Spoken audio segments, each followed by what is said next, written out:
What happens when a single father and his loyal dog discover a dying police officer in a Montana blizzard?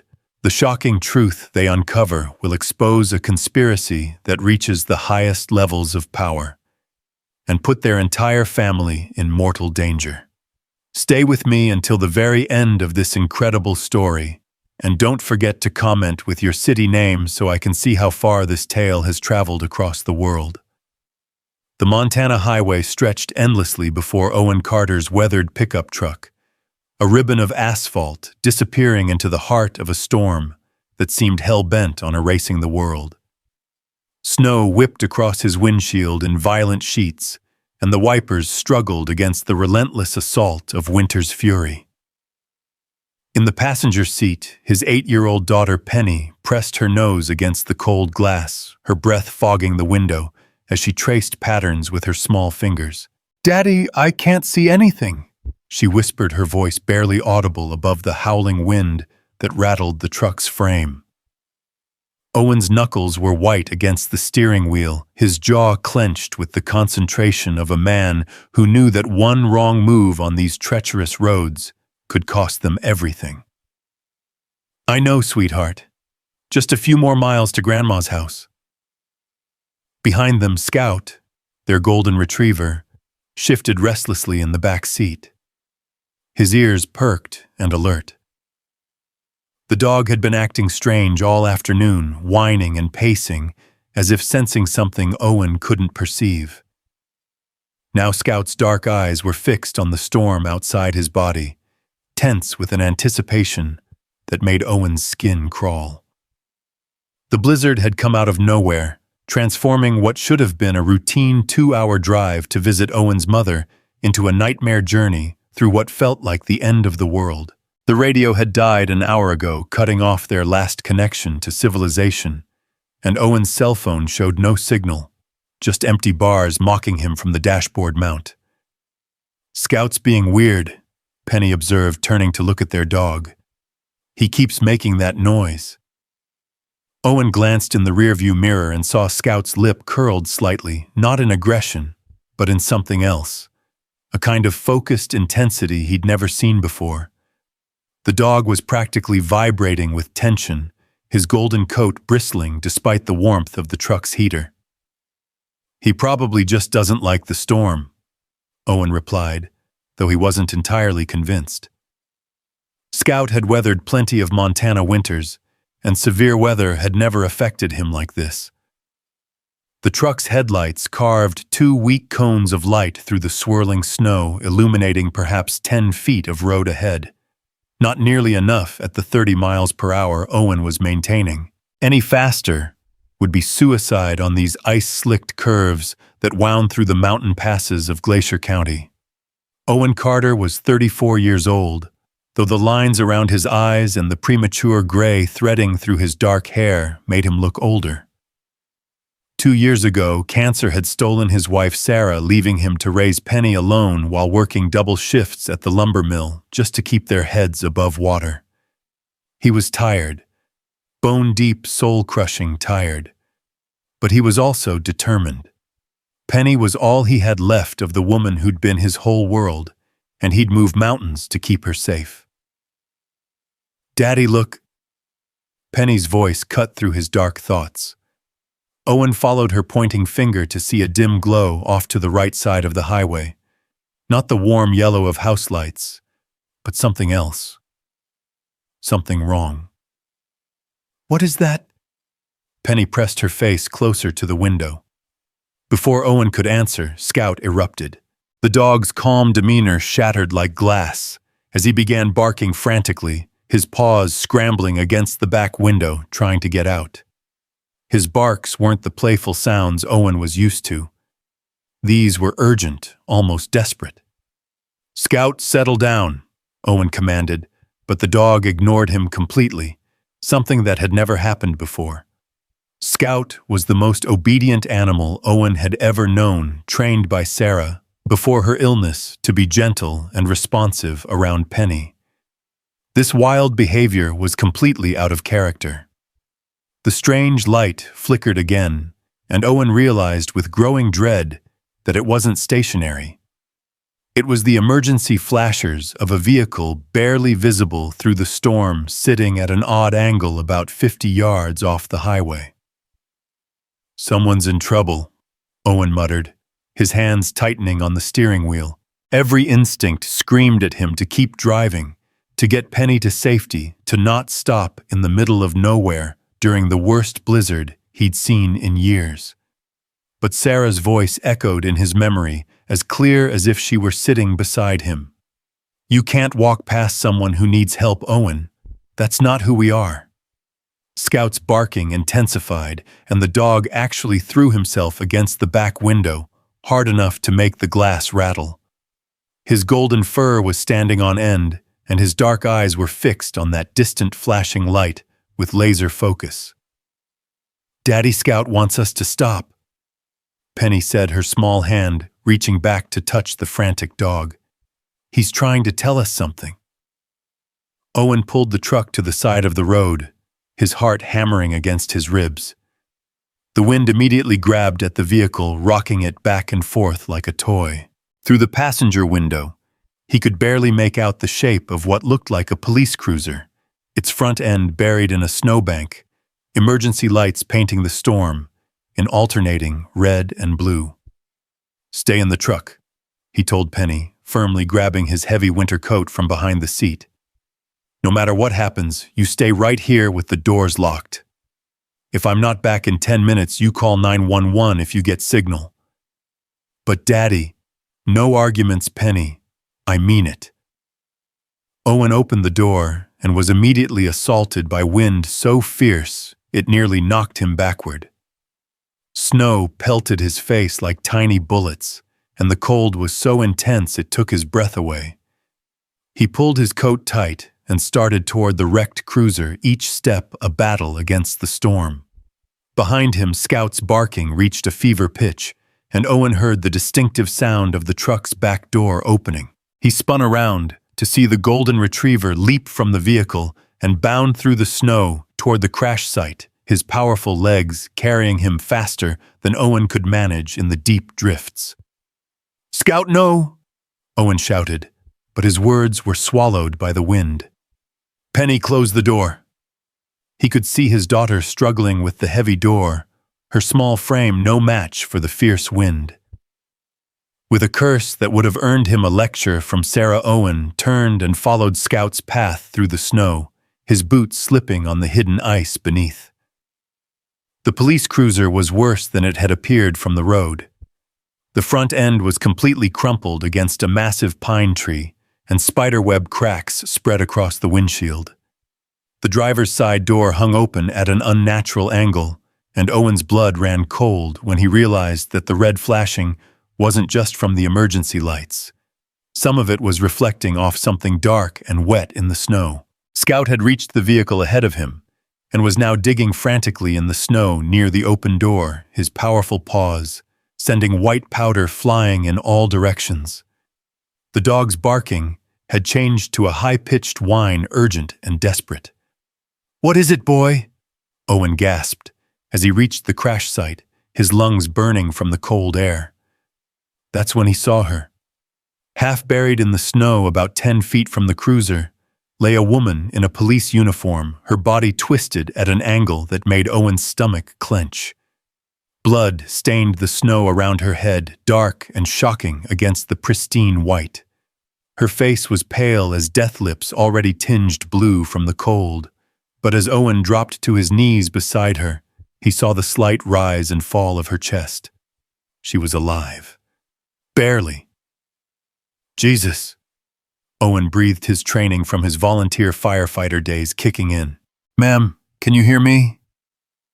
The woman didn't respond, but Scout was beside her now, his warm body pressed against her side, instinctively trying to share his body heat. The dog looked up at Owen with intelligent eyes that seemed to say, "Help her." Owen pulled off his heavy coat and wrapped it around the unconscious officer, then began checking her for injuries. Her badge read Detective R. Brooks, and she appeared to be in her early 30s with short, dark hair matted with blood from a head wound that had already stopped bleeding. Her right arm was bent at an unnatural angle, definitely broken, and her breathing was shallow and rapid. "Detective Brooks." Owen tried again, gently patting her cheek. "Can you hear me? I'm going to get you help." He pulled out his cell phone, praying for a miracle, but the screen still showed no signal. They were in a dead zone miles from the nearest cell tower, with a blizzard that would prevent any emergency vehicle from reaching them for hours. The woman's eyes fluttered open, unfocused and glassy with pain and cold. Her lips moved, trying to form words, but only a whisper of breath emerged. "Don't try to talk," Owen said, leaning closer to hear. "Save your strength." Had to run," she managed, her voice barely audible. They tried to." Her eyes rolled back and she lost consciousness again. Owen's blood turned to ice water. They tried to what? This wasn't just a traffic accident. Someone had hurt this woman, left her to die in the storm. But who and why? Scout whined and pressed closer to the injured officer, his thick coat providing desperately needed warmth. The dog seemed to understand the gravity of the situation in a way that made Owen's chest tight with emotion. Sarah had always said that Scout was special, more intuitive than any animal she'd ever known. "Good boy," Owen whispered, running a hand over Scout's head. "You found her. You saved her life." But Detective Brooks was far from saved. Her body temperature was dropping rapidly, and without immediate medical attention, she would die out here in the snow. The nearest hospital was 30 miles away, through mountain roads that were probably impassable by now. Owen looked back toward his truck, where he could see Penny's frightened face pressed against the back window watching. He had to make an impossible choice: stay with the dying police officer and risk his daughter's safety, or leave the woman and prioritize his own family's survival. It was Scout who made the decision for him. The dog suddenly lifted his head, ears perked and alert, listening to something Owen couldn't hear. Then, with a determination that was almost human, Scout began gently gripping Detective Brooks's jacket sleeve in his teeth, trying to drag her toward the truck. "Scout, she's too heavy for you," Owen said, but the dog's message was clear. They weren't leaving her behind. Owen slipped his arms under the unconscious woman's body and lifted her as carefully as possible, trying not to jostle her broken arm. She was lighter than he'd expected. Too light, really, as if she hadn't been eating properly. Her face was even paler up close, and he could see the beginnings of frostbite on her fingertips. The trek back to the truck through the deepening snow was a nightmare. Owen's legs burned with the effort of carrying Detective Brooks while fighting against the wind, and more than once he nearly lost his footing on the hidden ice. Scout stayed close, pressing against Owen's legs to provide stability, the dog's intelligence and loyalty shining through every action. When they finally reached the truck, Penny had managed to get the back door open and was waiting with blankets from their emergency kit. Blankets that Sarah had insisted they keep in the vehicle, just in case. "Is she going to be okay, Daddy?" Penny asked, her voice small and frightened, as Owen carefully laid Detective Brooks across the back seat. "I don't know, sweetheart," Owen admitted, tucking the blankets around the unconscious woman. "But we're going to do everything we can." Scout immediately jumped into the back and resumed his position, pressed against Detective Brooks's side, his warm body becoming a living heating pad.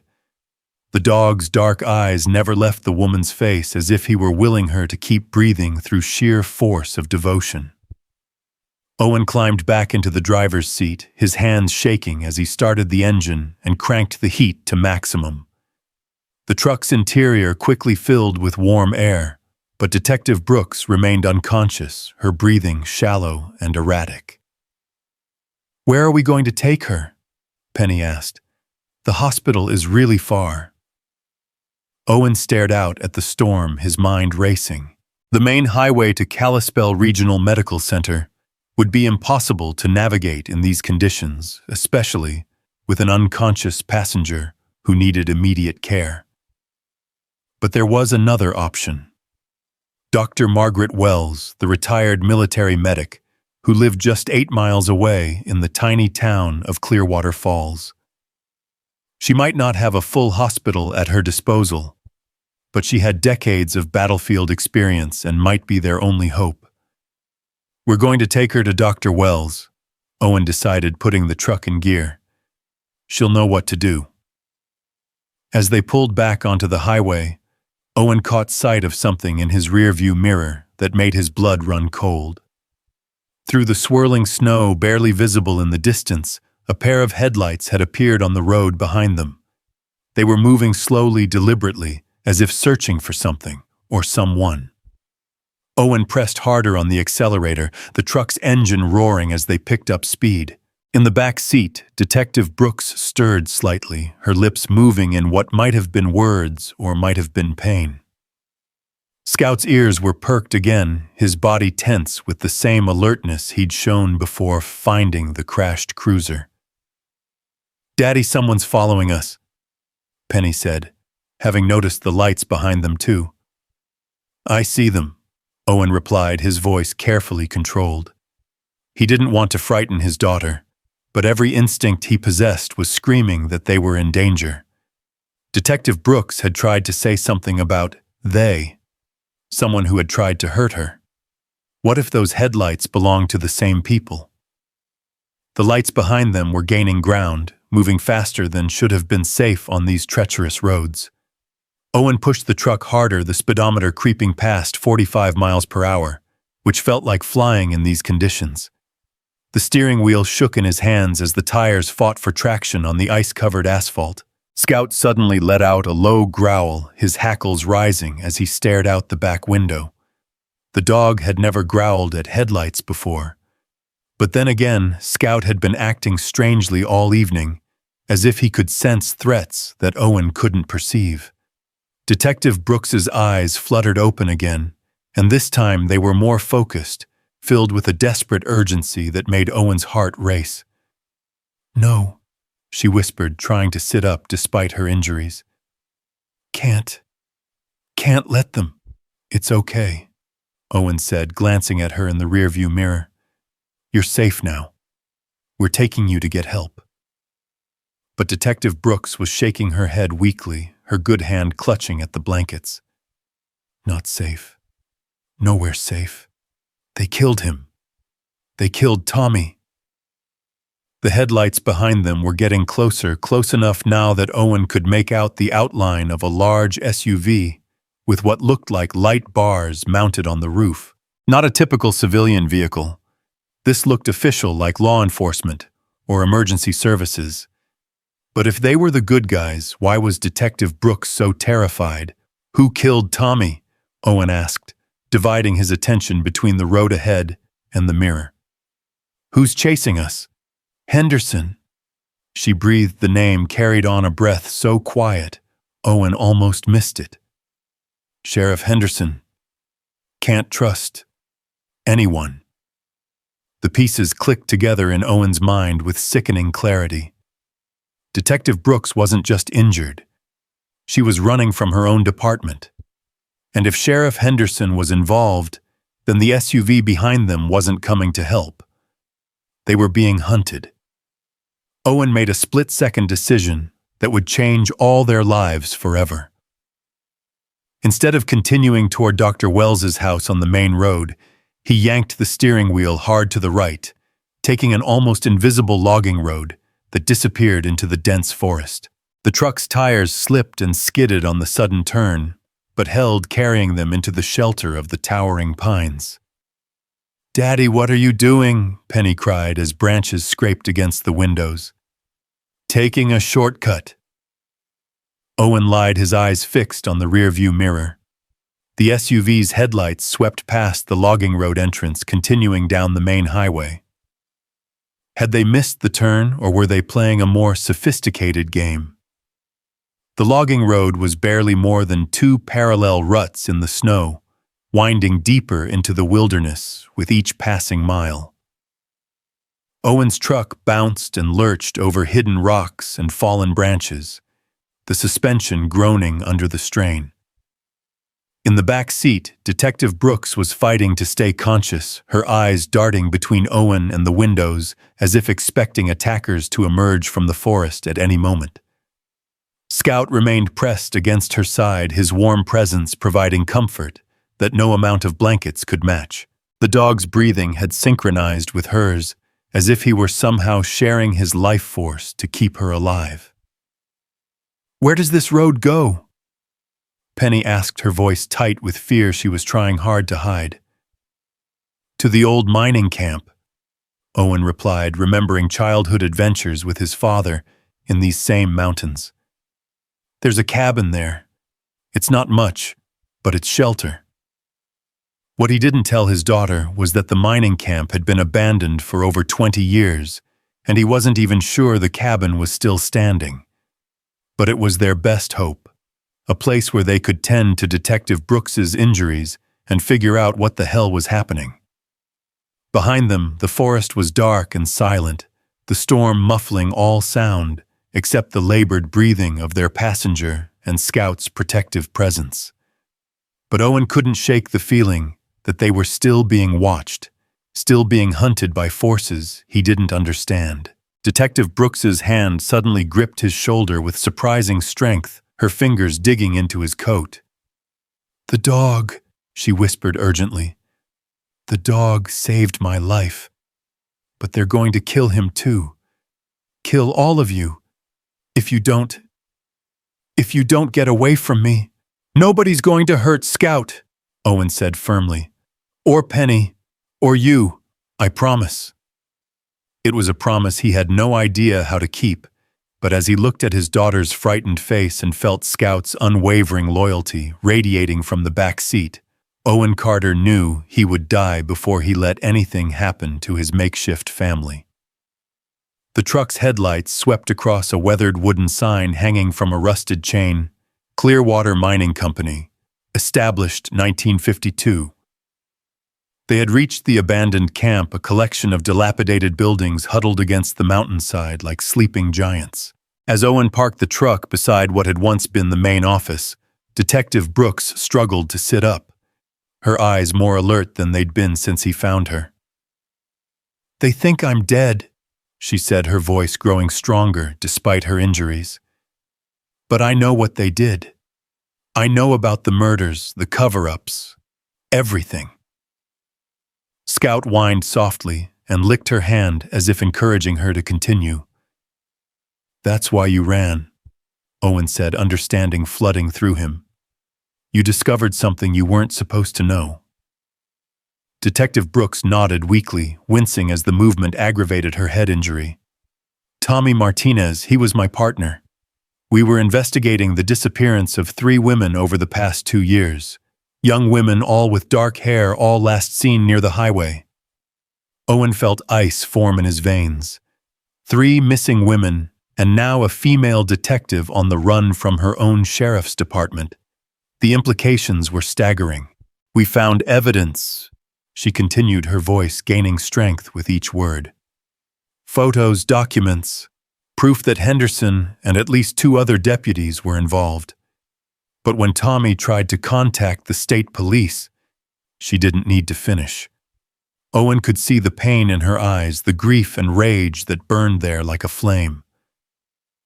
"They killed him," Owen said softly. "Made it look like a hunting accident," she confirmed. "But I saw the meeting. I heard them planning to get rid of the evidence. To get rid of me." Scout suddenly raised his head, ears perked and alert. A moment later, Owen heard it too, the distant sound of engines, multiple vehicles approaching through the forest. They had been found. Detective Brooks struggled to sit up straighter, her good hand moving instinctively toward where her service weapon should have been. But her holster was empty, probably lost in the crash or taken by her attackers. "We have to run," she said urgently. "They can't find the evidence I hid. If they get their hands on it, those women will never get justice." Owen looked at his daughter, at Scout, at the injured woman who had stumbled into their lives and turned everything upside down. 2 hours ago, his biggest worry had been getting Penny safely to her grandmother's house. Now they were fugitives running from corrupt law enforcement through a blizzard with a federal case's worth of evidence hidden somewhere in the wilderness. The sound of engines was getting closer, and through the storm, Owen could see the first flicker of headlights cutting through the trees. "Where's the evidence?" he asked. Detective Brooks smiled grimly, reaching into her jacket pocket to pull out a small waterproof container. "Right here. Photos, audio recordings, bank account numbers. Everything needed to bring down Henderson and his crew." Scout barked once, sharp and urgent, his eyes fixed on the approaching lights. The dog's message was clear: time to go. Owen made another split-second decision that would define the rest of their lives. He grabbed the container from Detective Brooks, stuffing it deep into his own pocket. "Then we run," he said simply. "All of us. Together." As the first SUV broke through the tree line, its spotlight sweeping across the abandoned mining camp, Owen Carter helped Detective Rachel Brooks out of the truck and into the storm with Scout leading the way, and Penny's small hand clasped tightly in his own. They disappeared into the wilderness just as the first shots rang out behind them, the sound echoing through the mountains like thunder. The hunt had begun in earnest, but Owen Carter was no longer just a single father trying to keep his family safe. He was a man with evidence that could bring down a conspiracy, a woman whose courage had already cost her everything, a daughter whose innocence was being stripped away by the harsh realities of the world, and a golden retriever whose loyalty would prove to be their greatest asset. Behind them, the abandoned mining camp erupted in chaos, as armed figures in tactical gear swarmed through the buildings, searching for evidence that was no longer there. Sheriff Henderson's voice could be heard above the wind, shouting orders with the desperation of a man whose carefully constructed world was falling apart. But Owen and his unlikely family were already gone, swallowed by the storm and the endless Montana wilderness, carrying with them the key to justice and the hope that sometimes, against all odds, the good guys really can win. The forest swallowed them whole, ancient pines, standing like sentinels against the storm, as Owen led his unlikely family deeper into the wilderness. Snow crunched beneath their feet, each step a small avalanche that threatened to give away their position to the hunters behind them. Detective Brooks leaned heavily against Owen's shoulder, her broken arm cradled against her chest, but her eyes remained sharp and alert, despite the pain that must have been coursing through her body. Scout padded silently ahead, his golden coat dusted with snow, pausing every few yards to ensure they were still following. The dog's instincts were proving invaluable. More than once he'd steered them away from areas where the snow was too deep or the terrain too treacherous for their injured companion. "Daddy, I'm scared," Penny whispered, her small voice barely audible above the howling wind. Owen squeezed his daughter's hand reassuringly. "I know, sweetheart, but we're going to be okay. Scout's taking good care of us." Behind them, the lights from the mining camp grew fainter with each step, but Owen could still hear the distant sound of voices shouting orders through the storm. Henderson's men were organizing a search pattern, and it was only a matter of time before they picked up their trail. Detective Brooks stumbled, nearly falling face first into the snow before Owen caught her around the waist. "I'm slowing you down," she gasped, her breath coming in ragged puffs. "You should leave me here and take Penny somewhere safe." "Not happening," Owen replied firmly. "We stick together." "You don't understand." She pressed her voice, taking on an urgent intensity. "These aren't just corrupt cops we're dealing with. Henderson has connections that go all the way up the chain. State level, maybe even federal.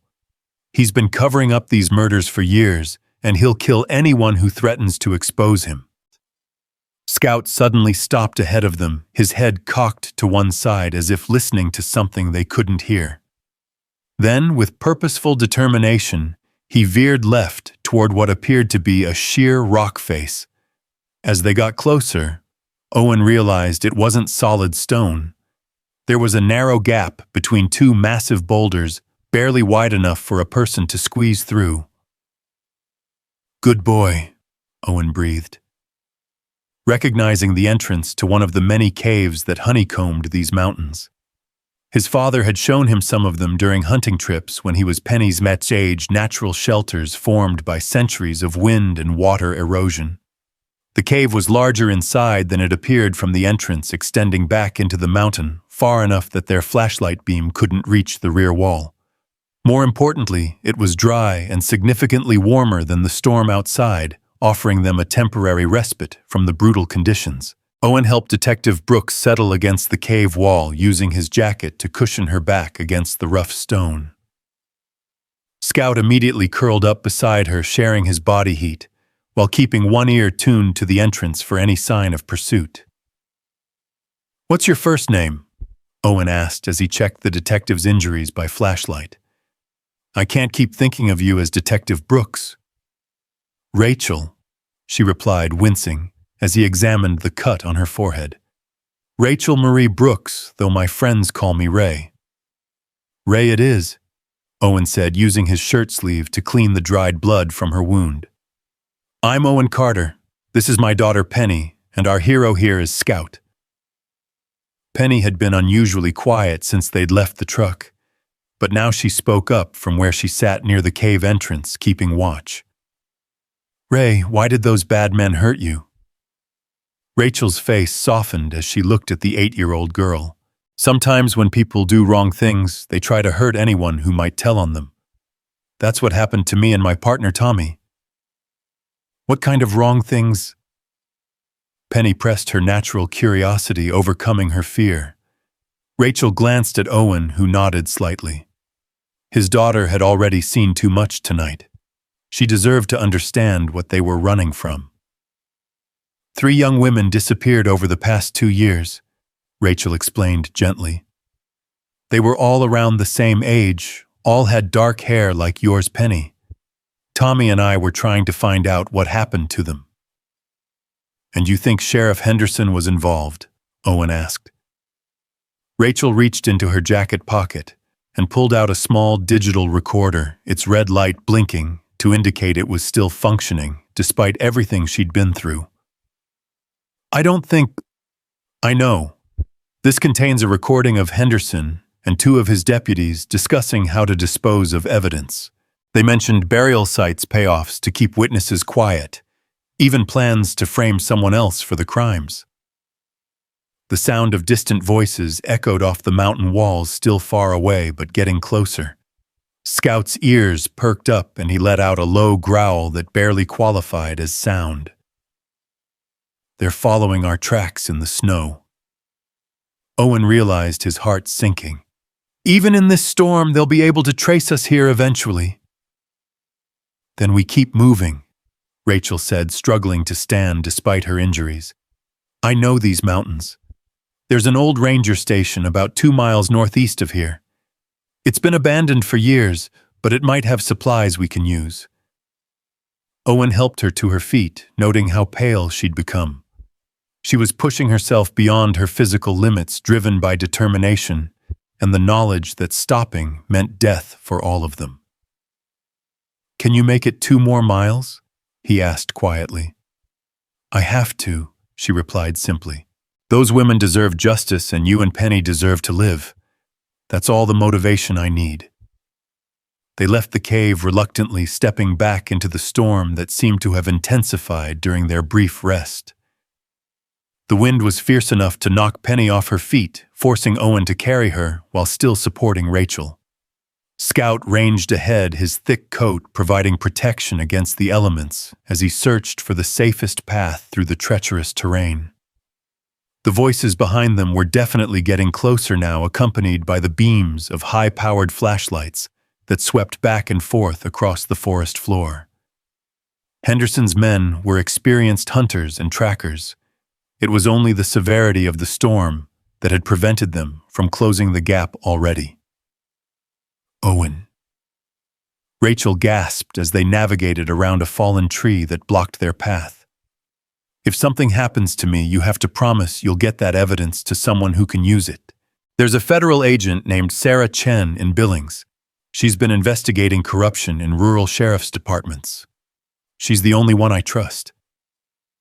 Nothing's going to happen to you, Owen replied, though he wasn't sure he believed his own words. Rachel was deteriorating rapidly, her breathing becoming more labored with each step. Penny looked back at the pursuing lights with wide, frightened eyes. "Daddy, what if they catch us?" Before Owen could answer, Scout suddenly barked. Not his usual warning bark, but something different. Excited. Happy even. The dog had stopped near a cluster of pine trees that looked identical to hundreds of others they'd passed. But as they approached, Owen realized what Scout had found.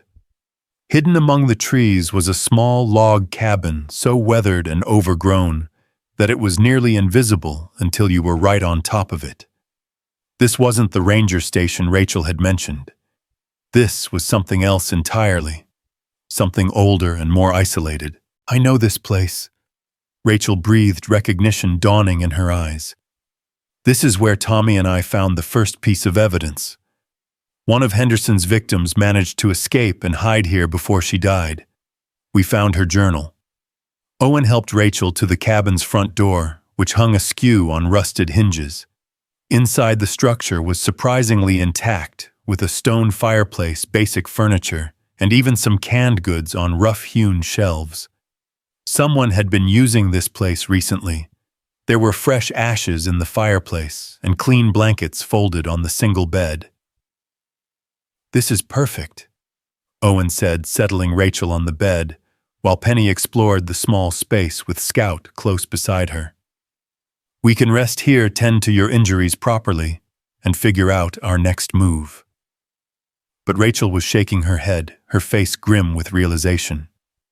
"You don't understand. If I recognized this place, Henderson will too. He knows about the cabin because we mentioned it in our report.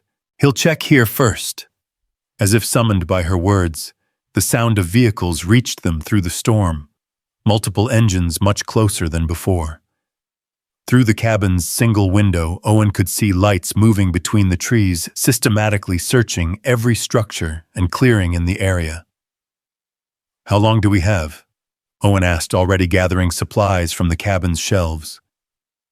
"Minutes, maybe less," Rachel replied, struggling to stand again. "There's a back way out, through the kitchen window. It leads to a ravine that connects to the river system." Scout was already at the kitchen window, his nose pressed against the glass, as he assessed their escape route. The dog seemed to understand the urgency of their situation, his intelligent eyes moving between the approaching lights and the window with calculated precision. Owen boosted Penny through the window first, then helped Rachel climb out, despite her protests of pain. Scout leaped through with fluid grace, immediately positioning himself to help guide Rachel across the uneven ground behind the cabin. They had barely made it 50 yards when the front door of the cabin exploded inward, kicked off its hinges by a heavy boot. Flashlight beams swept across the interior, followed by harsh voices shouting commands. "They were here," someone called out. Not Henderson's voice, but one of his deputies. "The bed's still warm and there's blood on the blankets." "Find them," came Henderson's unmistakable growl from inside the cabin. "They can't have gone far in this storm." Owen pressed his family flat against the snowy ground behind a fallen log, praying that the storm would mask their heat signatures from any thermal imaging equipment the hunters might be using. Rachel was shivering violently beside him, her body struggling to maintain core temperature as shock and blood loss took their toll. Scout crawled forward on his belly until he was positioned between the family and the cabin. His golden coat blending surprisingly well with the dried grass that poked through the snow. The dog's body was tense, ready to spring into action if their pursuers came too close.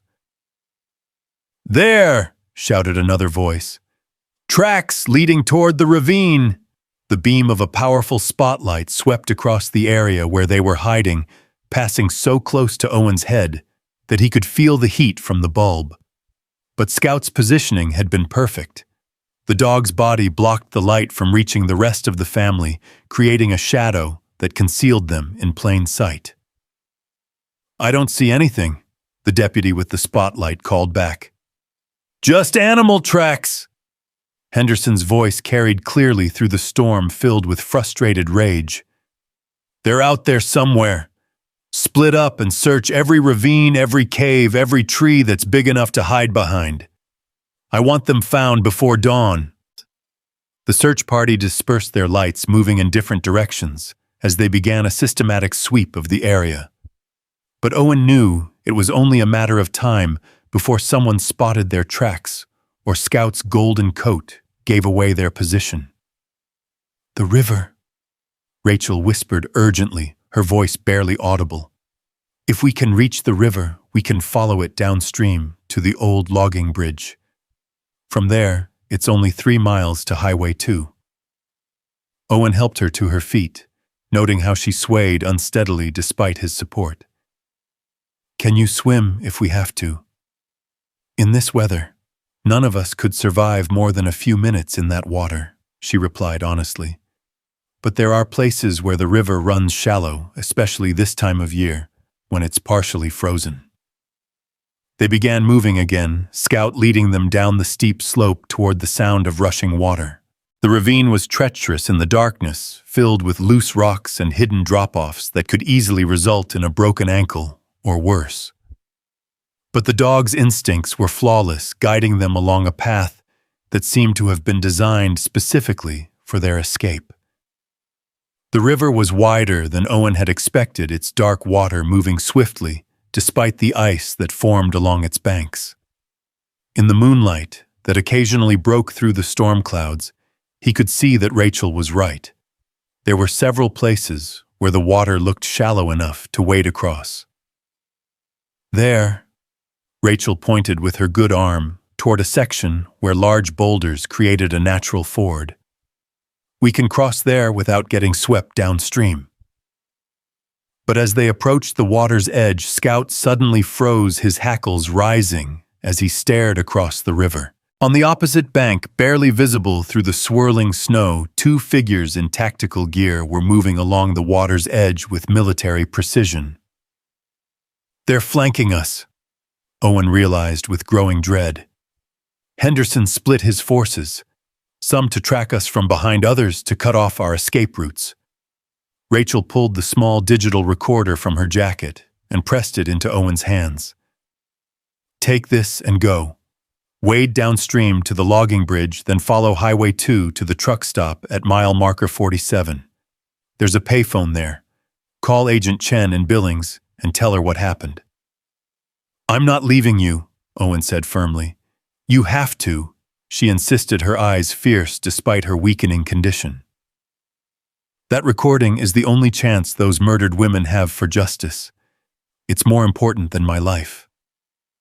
Penny suddenly spoke up from where she'd been watching the tactical team across the river. "Why don't we go upstream instead? If they're watching downstream, maybe they won't expect us to go the other way." Owen looked at his 8-year-old daughter with newfound respect. "That's actually brilliant." Rachel smiled weakly. "Smart kid. But upstream leads deeper into the wilderness. We'd be trading immediate capture for eventual death by exposure." "Not necessarily," Owen said, remembering his father's stories about the old mining operations in these mountains. "There are abandoned mining shafts up there, some with access tunnels that run for miles. If we could find one, we could use it to get past Henderson's search perimeter." Scout seemed to approve of this plan, already moving upstream along the riverbank with purposeful determination. The dog had proven his worth as a guide multiple times tonight. Owen was beginning to trust Scout's instincts more than his own. They followed the river for nearly a mile, staying close to the bank, where the sound of rushing water would mask their footsteps. Rachel was leaning more heavily on Owen, with each step her face gray with pain and exhaustion, but she never complained or asked to rest. The abandoned mine entrance appeared suddenly a black hole in the mountainside framed by rotting timber supports and rusted warning signs. Scout paused at the threshold, sniffing the air flowing from the tunnel, before stepping inside to confirm it was safe. "I can't believe we found it," Owen breathed, helping Rachel sit on a boulder near the entrance. These tunnels were part of the Clearwater Mining Company's operation. They connect to at least 3 different exit points. "How do you know so much about them?" Rachel asked. "My father worked here when I was young before the company went bankrupt," Owen explained. "He used to bring me up here on weekends, showed me how the whole system connected." Penny wrinkled her nose as they entered the tunnel. "It smells funny in here." "That's just the old mining equipment," Owen assured her, though he privately shared her concern. The air in the tunnel was stale and carried a metallic odor that spoke of decades of abandonment. They had walked perhaps a quarter mile into the tunnel when Scout suddenly stopped, his body going rigid with alertness. Behind them, echoing from the entrance, came the sound of voices and footsteps. "The tracks lead right to the mine entrance," someone called out. "They're definitely down there." Henderson's voice boomed through the tunnel, distorted by the rocky walls but still unmistakably filled with rage.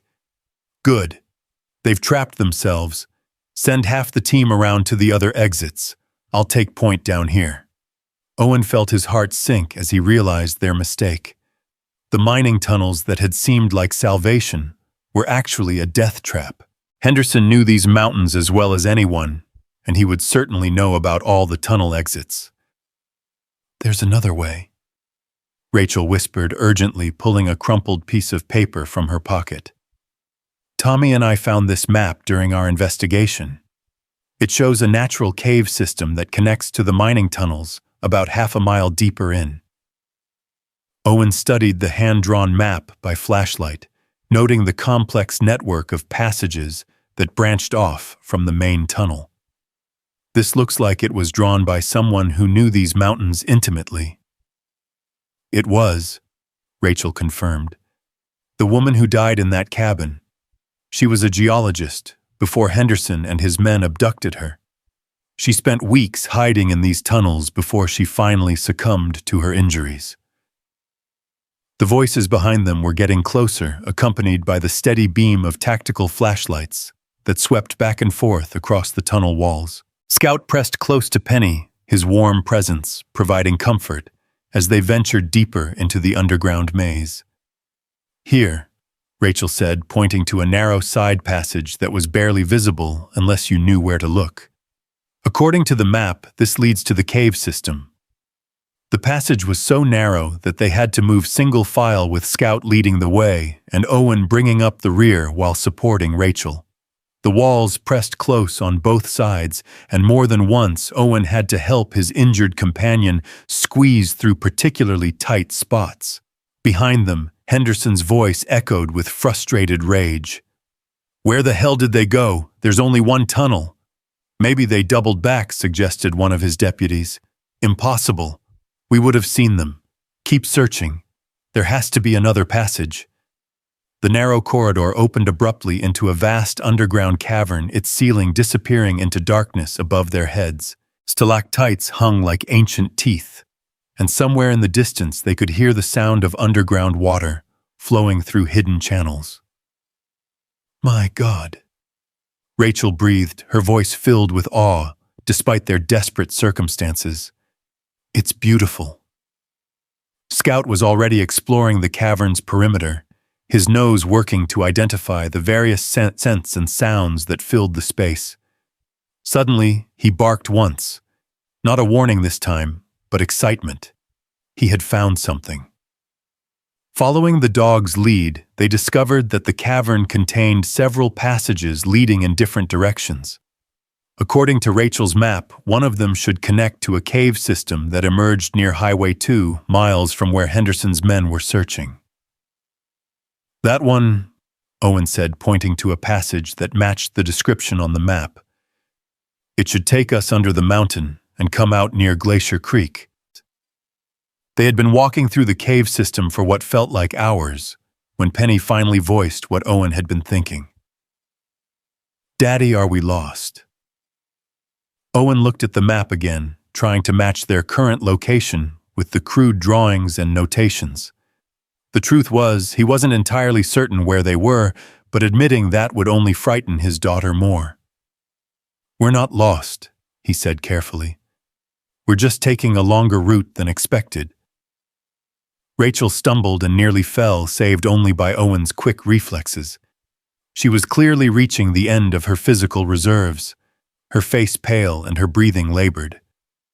"I need to rest," she admitted reluctantly. "Just for a few minutes." They found a relatively comfortable spot where the cave widened enough for them to sit down.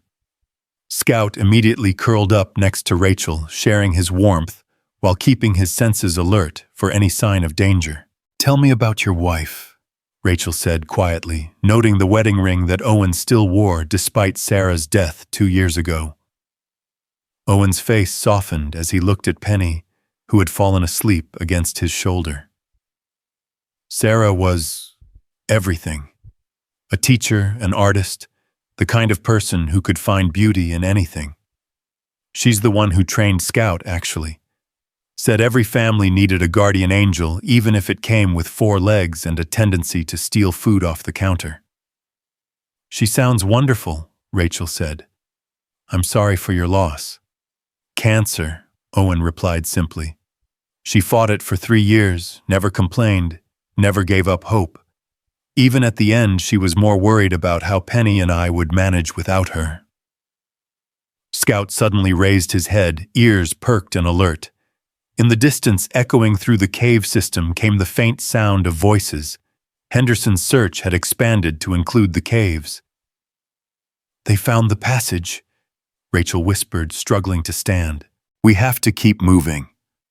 The next section of cave was the most challenging, yet requiring them to crawl through passages barely large enough for an adult human. Penny, being the smallest, had the easiest time, while Rachel's injuries made every movement an exercise in pain management. Scout's behavior became increasingly excited as they progressed, his tail wagging, despite the danger behind them. The dog seemed to sense something ahead that filled him with anticipation. Then Owen smelled it too. Fresh air. Real, honest-to-goodness outdoor air flowing through the cave system from somewhere ahead. "We're almost out," he told the others, feeling hope bloom in his chest for the first time since this nightmare began. The cave mouth was hidden behind a curtain of icicles, invisible from outside, but allowing them to see across a snow-covered valley to where Highway 2 ran like a black ribbon through the wilderness. They had done it. They had successfully navigated the underground maze and emerged miles from where Henderson's men were searching. But their relief was short-lived. As they prepared to leave the cave, Rachel collapsed completely, her body finally succumbing to blood loss and exhaustion. "Ray!" Penny cried, dropping to her knees beside the unconscious detective. Owen checked Rachel's pulse, finding it weak and irregular. She needed medical attention immediately, more than he could provide with basic first aid in a cave. Scout whined and pawed at Rachel's hand, as if trying to wake her through sheer force of will. The dog's devotion to their injured companion had never wavered, even though they'd only known each other for a few hours. "Daddy, is she going to die?" Penny asked, tears streaming down her cheeks. Owen looked at his daughter's frightened face, then at Rachel's pale features, then at Scout's intelligent eyes that seemed to be asking the same question. They had come so far, survived so much. He wasn't about to give up now. "No," he said firmly, gathering Rachel in his arms. "She's not going to die. We're going to get her to a hospital, and then we're going to make sure Henderson pays for what he's done."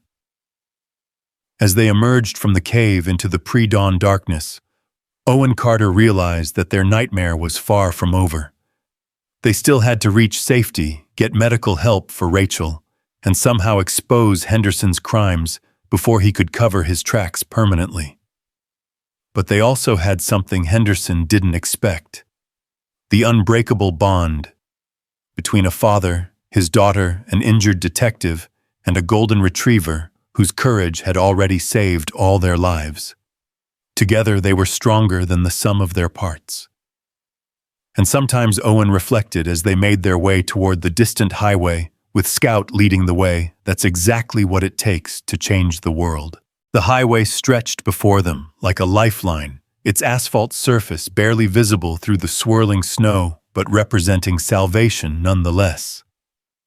Owen's arms ached from carrying Rachel's unconscious form, but he pressed forward with Scout padding silently beside him, the dog's golden coat now dusted white with accumulated snow.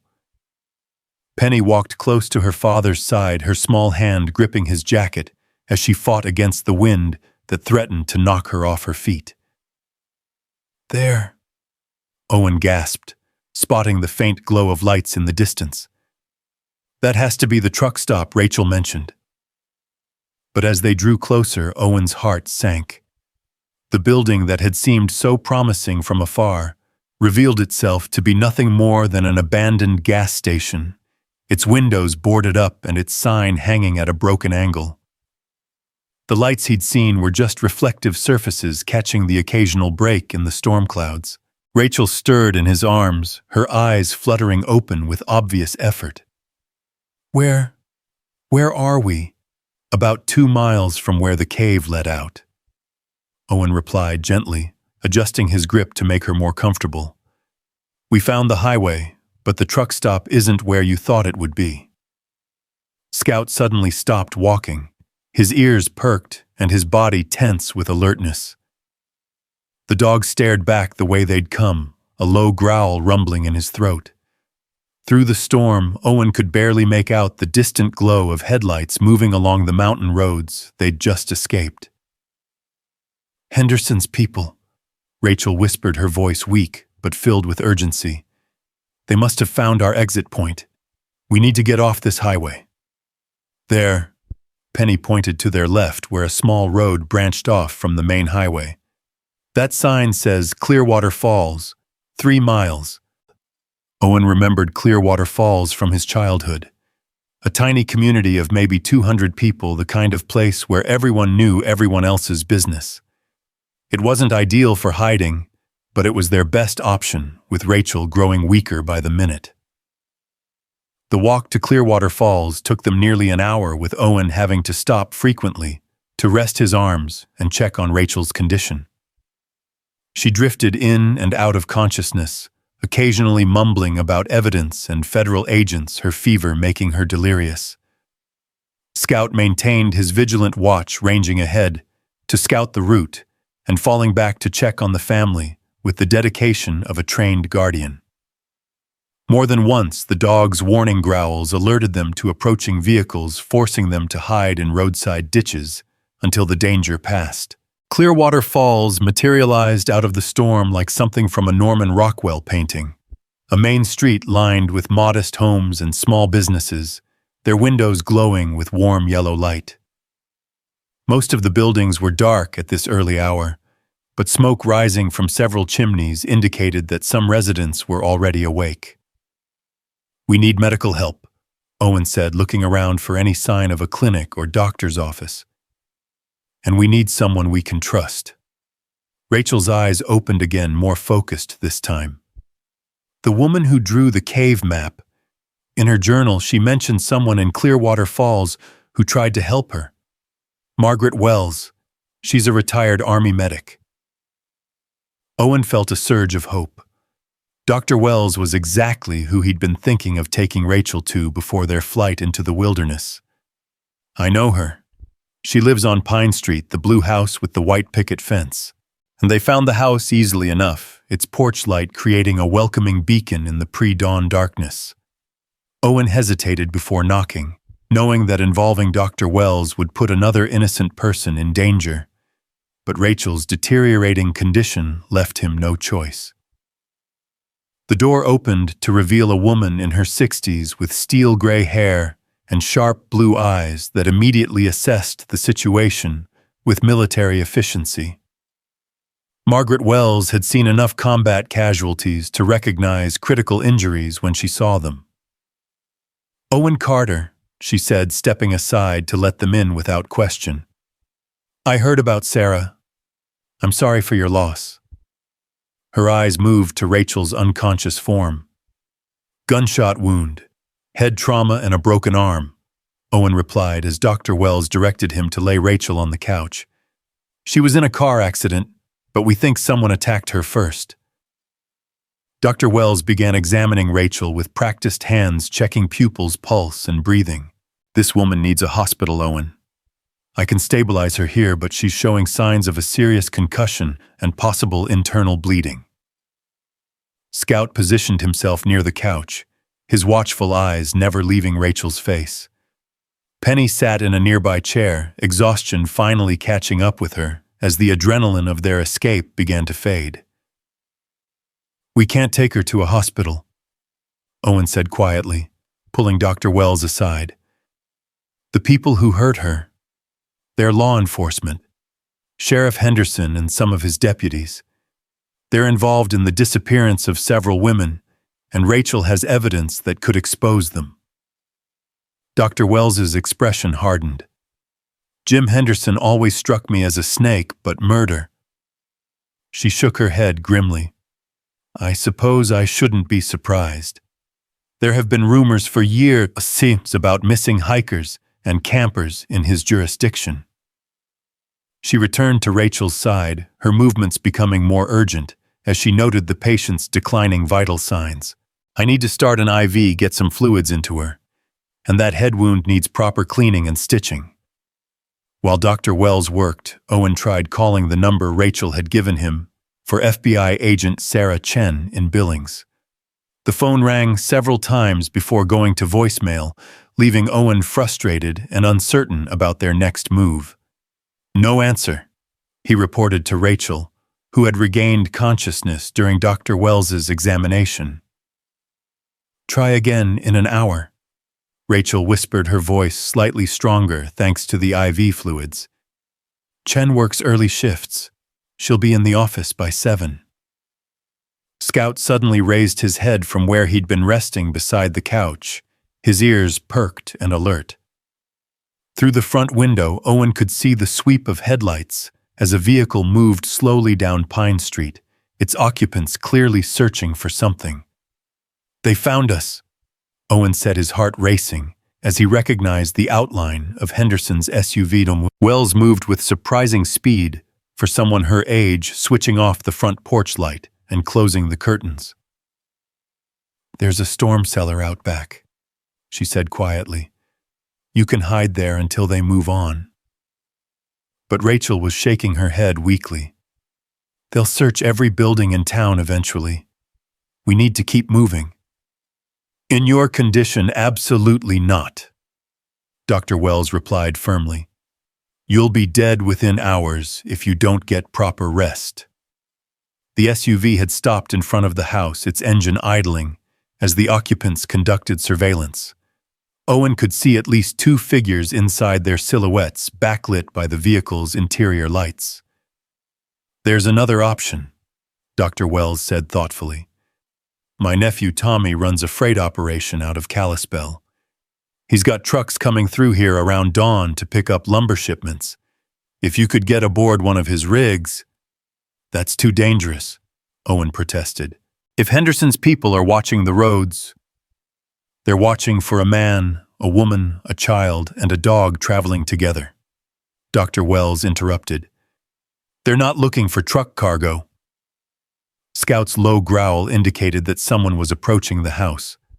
Through the gap in the curtains, Owen could see a figure moving up the front walkway. One of Henderson's deputies, his hand resting on his service weapon. The knock on the front door was loud and authoritative. "Dr. Wells Sheriff's Department, we need to ask you some questions." Dr. Wells gestured for Owen and his family to move toward the back of the house while she answered the door.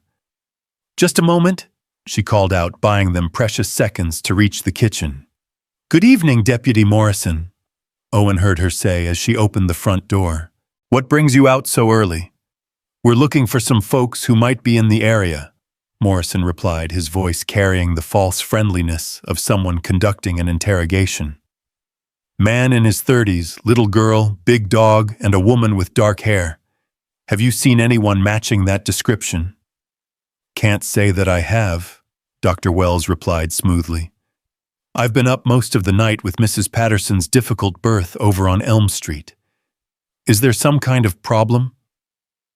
Owen held his breath pressed against the kitchen wall with Penny in his arms and Scout standing alert beside them.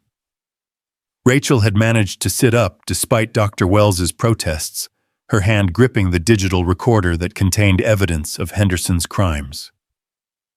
There was an incident up in the mountains, Morrison continued. We have reason to believe these individuals might be dangerous. If you see them, don't approach. Just call the sheriff's office immediately. Of course, Dr. Wells agreed. I'll keep an eye out. After Morrison left, Dr. Wells returned to the kitchen where Owen and his family waited in tense silence. That settles it, she said firmly. You're taking Tommy's truck. It's your best chance of getting out of here alive. She made a quick phone call, speaking in hushed tones to her nephew about an emergency shipment that needed to get to Billings immediately.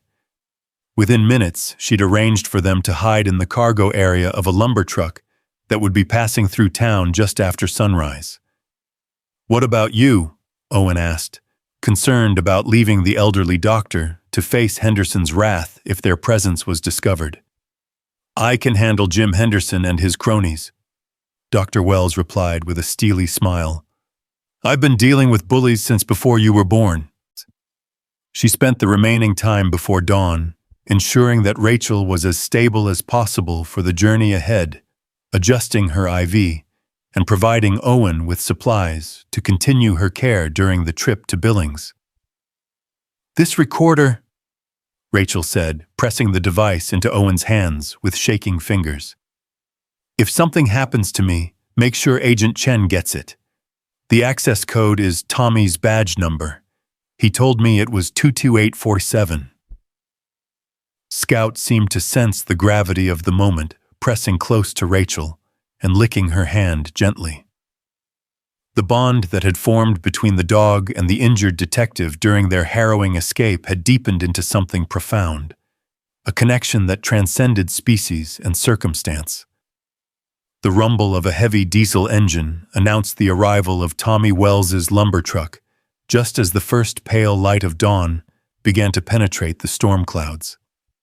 The vehicle was massive, its cargo area filled with stacks of cut timber secured by heavy chains and tarps. Tommy Wells proved to be a younger version of his aunt, compact, efficient, and unafraid of authority figures who might question his actions. Aunt Maggie says you folks need a ride to Billings, he said simply. No questions asked. He'd prepared a hidden space among the lumber stacks, complete with blankets and a thermos of hot coffee. It wasn't comfortable, but it would keep them concealed during the 3-hour journey to the federal building in Billings. I can't thank you enough, Owen said, as he helped Rachel into their makeshift hiding place. Thank me by staying alive and putting Henderson behind bars. Dr. Wells replied, her expression grim. That man has been a cancer on this community for too long. Scout jumped into the cargo area with practiced ease, immediately positioning himself to provide warmth and comfort to Rachel during the journey. Penny climbed up next, and her small hands gripping the rough wood as she settled into their confined space. As the truck pulled away from Dr. Wells's house, Owen caught a glimpse of Henderson's SUV parked at the end of Pine Street, its occupants maintaining surveillance on the neighborhood. But Tommy's truck was just another commercial vehicle making an early morning delivery, nothing that would attract the attention of corrupt law enforcement officials. The journey to Billings passed in a series of starts and stops, with the truck making scheduled deliveries along the route to maintain the appearance of normal business operations. During one particularly long stop, Rachel's condition took a turn for the worse, her breathing becoming shallow and her skin taking on a grayish pallor that frightened Owen. Hold on, Ray, he whispered, adjusting the blankets around her as Scout pressed closer to share his body heat. We're almost there. Through gaps in the tarp covering their hiding space, Owen could see the outskirts of Billings approaching, strip malls and fast food restaurants that represented civilization and safety. But he also knew that Henderson's influence might extend this far, that corrupt law enforcement networks often had connections across state lines. Tommy's voice came through the cargo area via a small speaker he'd installed. We're approaching the federal building. I'm going to park in the loading dock. You'll have about 5 minutes before security gets curious about why I'm lingering. The truck came to a stop, and Owen heard Tommy engaging in casual conversation with a security guard about delivery schedules and paperwork. It was the perfect cover for their escape from the cargo area. Ready? Owen asked Rachel, who had managed to maintain consciousness through sheer force of will. She nodded weakly, clutching the digital recorder. Agent Chen's office is on the 4th floor. If she's not there, ask for Deputy Director Williams. He's Chen's supervisor and the only other person I trust in the bureau. Scout jumped down from the truck, first scanning the loading dock area for threats, before signaling that it was safe for the others to follow. Owen helped Rachel down, noting how she swayed on her feet despite his support. The federal building was imposing in the way government structures were meant to be, all concrete and glass designed to project authority and permanence. But to Owen, it represented hope for the first time since their nightmare had begun. The security checkpoint inside the lobby presented their first real challenge. Owen realized they looked like refugees, dirty, exhausted, and carrying no identifications except for Rachel's damaged police badge. The federal agents manning the metal detectors eyed them with professional suspicion. We need to see FBI agent Sarah Chen immediately, Rachel said, trying to project authority despite her obvious injuries. I'm Detective Rachel Brooks, Montana State Police, and I have evidence of federal crimes. The lead security agent examined Rachel's badge, noting the damage from her ordeal in the mountains. Ma'am, you're going to need to be more specific about the nature of these alleged crimes. Before Rachel could answer, a clear, authoritative voice cut through the lobby noise. Detective Brooks, I've been expecting your call. Owen turned to see an Asian American woman in her 40s approaching them with purposeful strides. Agent Sarah Chen was exactly what Owen had hoped she would be, professional, competent, and carrying herself with the confidence of someone who'd earned her position through skill rather than politics. Agent Chen, Rachel said, relief evident in her voice. Thank God you're here. Chen's sharp eyes took in Rachel's injuries, Owen's protective stance, Penny's frightened expression, and Scout's alert posture. Let's get you upstairs immediately. Medical team to the 4th floor, she spoke into her radio. Priority 1. The elevator ride to Chen's office felt like an eternity, but once they were behind closed doors, Rachel wasted no time in explaining their situation. She handed over the digital recorder with trembling fingers, her voice growing stronger as she detailed Henderson's crimes and the evidence she and Tommy Martinez had gathered. 3 women, all between the ages of 22 and 28, Rachel said, as Chen loaded the audio files onto her computer. Jessica Winters, Maria Santos, and Carla Thompson. Henderson and at least 2 of his deputies were involved in their abductions and murders.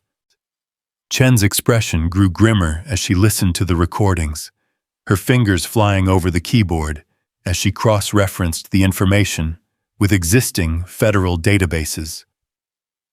These voice patterns match recordings we have from other investigations, she said. Henderson has been on our radar for possible corruption, but we never had enough evidence to move forward. Scout had positioned himself near Rachel's chair, his presence providing comfort, as federal medics examined her injuries and started a fresh IV. The dog's loyalty had never wavered during their ordeal, and Owen could saw that Rachel drew strength from the animal's unwavering devotion. There's more, Rachel continued, pulling additional items from her jacket pockets.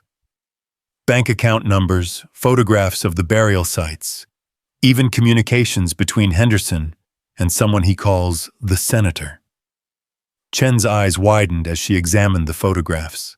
Detective Brooks, do you realize what you've uncovered here? This isn't just a local corruption case. This appears to be part of a much larger criminal network.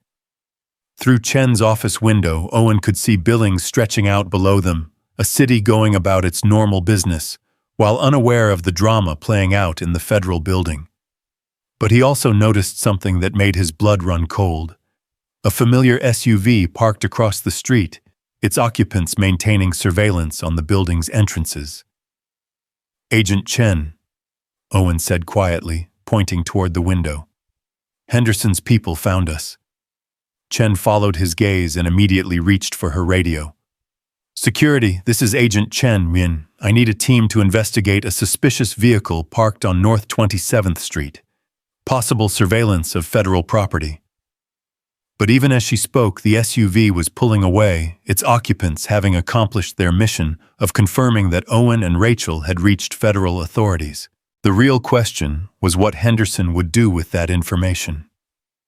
He's going to run, Rachel said, her voice filled with urgency despite her weakening condition. Henderson knows we're here, which means he'll start destroying evidence and eliminating witnesses.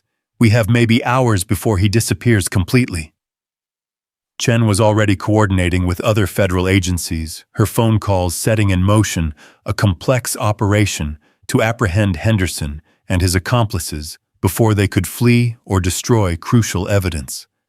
But Owen could see the doubt in her eyes, the knowledge that corrupt law enforcement officials had resources and connections that made them formidable opponents. What about us? Owen asked, thinking of Penny's safety above all else. Henderson won't give up just because we've reached the FBI. Witness protection, Chen replied immediately. We'll get you and your daughter to a safe house while we build the case against Henderson. Detective Brooks will need to remain in federal custody for her own protection and for continued medical treatment. But Rachel was shaking her head weakly. Not yet. There's something else. Something I haven't told you about the senator that Henderson mentioned in the recordings. She struggled to sit up straighter, her eyes burning with determination. Last month, Tommy and I intercepted communications between Henderson and someone in Washington. They were discussing a cover-up that goes all the way to the cabinet level. Something about federal land deals and murdered environmental activists. Chen's face paled. Are you saying this corruption extends to federal officials? I'm saying that putting us in witness protection might not be enough, Rachel replied. If Henderson's connections reach that high, nowhere will be safe until we expose the entire network. Owen felt the weight of the digital recorder in his pocket, understanding for the first time the true magnitude of what they'd stumbled into. This wasn't just about 3 murdered women in rural Montana. This was about a conspiracy that could reach the highest levels of government. Scout suddenly alerted again, his ears perked and his body tense. Through Chen's office door, Owen could hear the sound of multiple footsteps in the hallway, moving with military precision that didn't match the normal rhythm of federal building activity. That's not security, Chen said grimly, her hand moving instinctively toward her service weapon. Lock down the floor, she spoke into her radio. Possible hostile intrusion. But the response that came back chilled Owen to the bone. Agent Chen, this is Director Matthews. Stand down and prepare to surrender the subjects in your custody. That's a direct order. Chen stared at her radio in disbelief. Sir, these individuals are federal witnesses with evidence of multiple homicides. Agent Chen.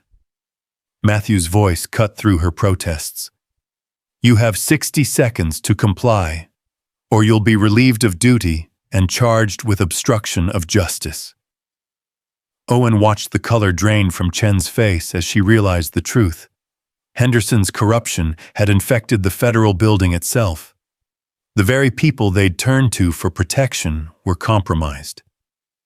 "The back stairs," Chen said quietly, moving toward her office safe and removing several items including extra ammunition and what appeared to be classified files. "There's a service elevator that leads to the parking garage. My personal vehicle is parked on sub-level 2.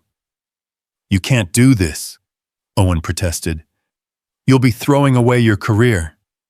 "My career doesn't matter if innocent people die because I followed corrupt orders," Chen replied firmly.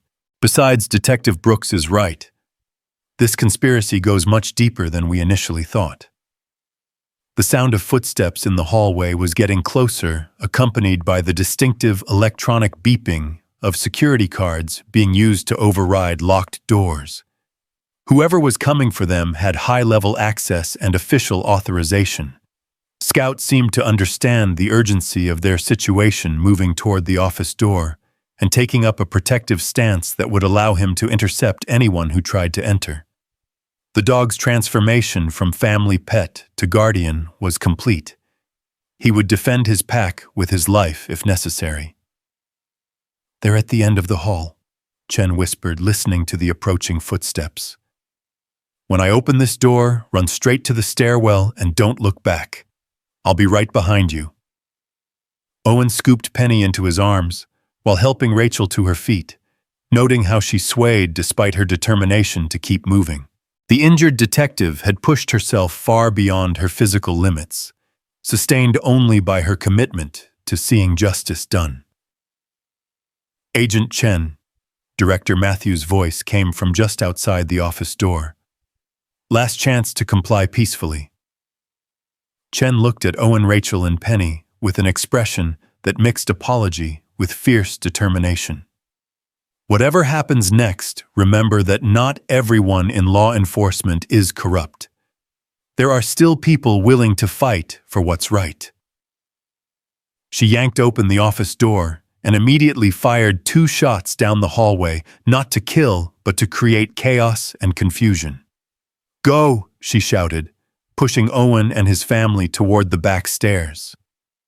The stairwell erupted in noise as federal agents responded to the gunfire, their shouts and running footsteps echoing off the concrete walls. But Chen's distraction had worked. They reached the service elevator without encountering resistance. "Sub-level 2, Chen gasped as the elevator descended. "Black sedan license plate Alpha Charlie 779. Rachel's condition was deteriorating rapidly, the stress and physical exertion taking a terrible toll on her already fragile state. Scout pressed close to her, his warm presence providing what comfort he could as they descended into the bowels of the federal building. The parking garage was dimly lit and filled with the echoing sounds of car engines and slamming doors from the floors above. Chen's sedan was exactly where she'd said it would be, a nondescript government vehicle that wouldn't attract attention on the street. "Get in," Chen commanded, helping Owen load Rachel into the back seat, while Penny and Scout climbed in beside her. "We're going to drive straight out of here and hope that whoever's running this operation hasn't thought to block the exits yet." As they drove up the parking garage ramp toward street level, Owen could see armed figures moving through the building's lobby, their tactical gear and weapons indicating that this wasn't a standard arrest operation. These were people who were prepared to use lethal force to prevent the truth from coming to light. "Where are we going?" Owen asked, as Chen navigated through Billings traffic with practiced efficiency. "Somewhere Henderson and his federal allies won't think to look," she replied grimly. "I have contacts in the media who specialize in exposing government corruption. If we can get this evidence to them." But her words were cut short as a black SUV pulled alongside their sedan, its passenger window rolling down to reveal the barrel of an automatic weapon. The vehicle's occupants weren't law enforcement.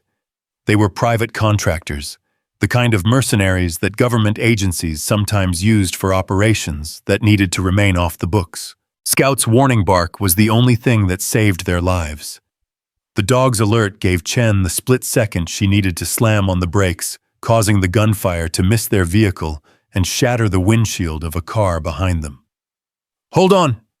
Chen shouted, yanking the steering wheel hard to the right and sending their sedan careening across 3 lanes of traffic toward an off-ramp that led to the industrial district.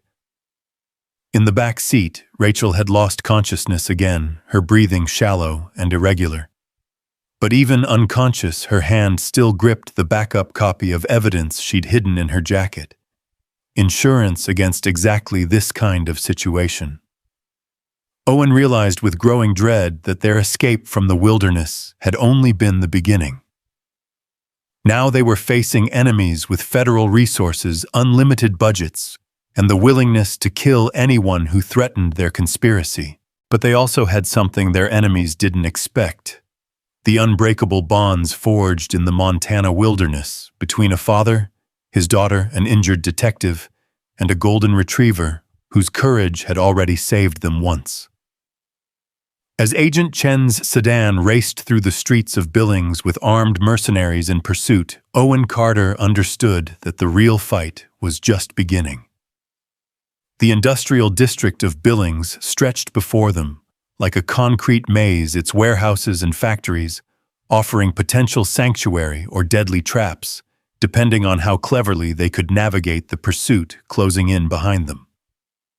Chen's sedan wove between massive 18-wheelers and delivery trucks, the agent's driving skills honed by years of federal training, as she fought to put distance between them and the black SUVs that seemed to multiply with each passing block.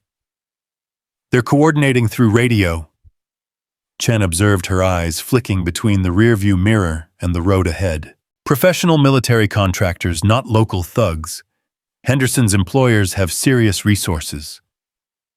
In the back seat, Rachel's breathing had become even more labored, her face gray with the pallor of someone losing the battle against blood loss and trauma.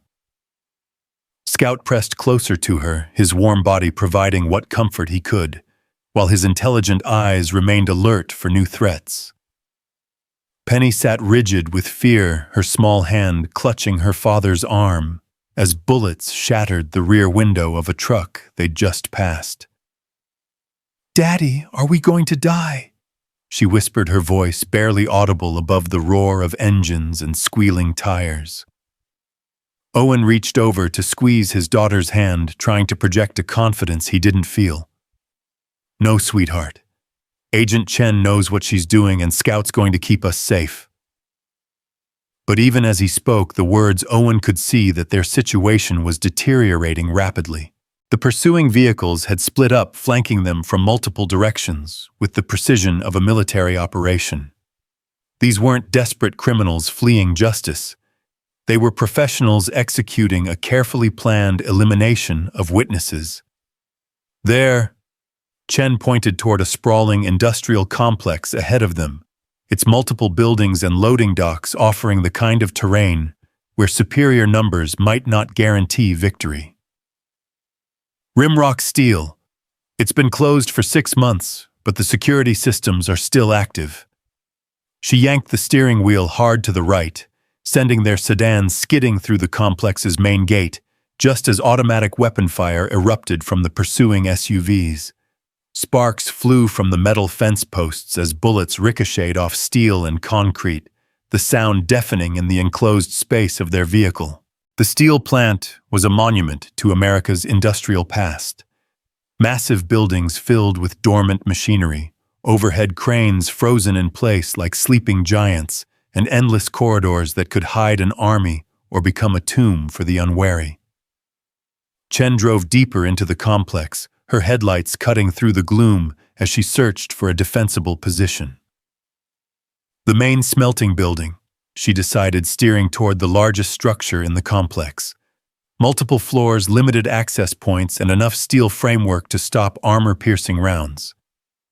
They abandoned the sedan at the building's loading dock, Chen helping Owen carry Rachel, while Scout and Penny stayed close behind. The detective was barely conscious now, her head lolling against Owen's shoulder as he struggled to support her weight, while climbing the metal stairs that led into the building's interior. The smelting floor was a cathedral of industrial architecture, its ceiling disappearing into shadows 40 feet above their heads. Massive furnaces sat cold and silent, their mouths dark and empty, while overhead conveyor systems created a maze of potential hiding places and escape routes. Up there, Chen pointed to a control booth elevated 20 feet above the main floor, its reinforced windows providing clear sight lines in all directions. If we can reach that position, we'll have the tactical advantage. But Scout was already alerting to new dangers, his hackles rising as the sound of diesel engines echoed through the complex. Their pursuers had arrived in force, not just the original SUVs, but additional vehicles carrying what sounded like a small army of mercenaries. "How many people are we talking about?" Owen asked as he helped Chen carry Rachel up the narrow staircase to the control booth. "Too many," she replied grimly, checking her service weapon and the extra ammunition she'd grabbed from her office. "But they'll have to come at us through limited access points, which evens the odds somewhat." The control booth was exactly what they needed, a fortified position with excellent visibility and multiple escape routes through the overhead walkway system. Chen immediately began positioning equipment to create makeshift barriers while Owen settled Rachel on a cushioned chair from the supervisor's desk. "Ray," he said gently, trying to rouse the detective to consciousness, "we need you to stay awake. Can you hear me?" Rachel's eyes fluttered open, focusing with obvious effort on Owen's face. "The evidence," she whispered, her hand moving weakly toward her jacket pocket. Did we get it to the right people?" "We're working on it," Owen replied, though he wasn't sure how they were going to accomplish that goal while trapped in an abandoned steel plant by armed mercenaries. Through the control booth's windows, they could see tactical lights moving through the complex as their pursuers established a perimeter around the main building. These weren't random searchers. They moved with military precision, clearing each area systematically to prevent any possibility of escape. Scout had positioned himself near the stairway entrance, his body language indicating that he would defend this position with his life.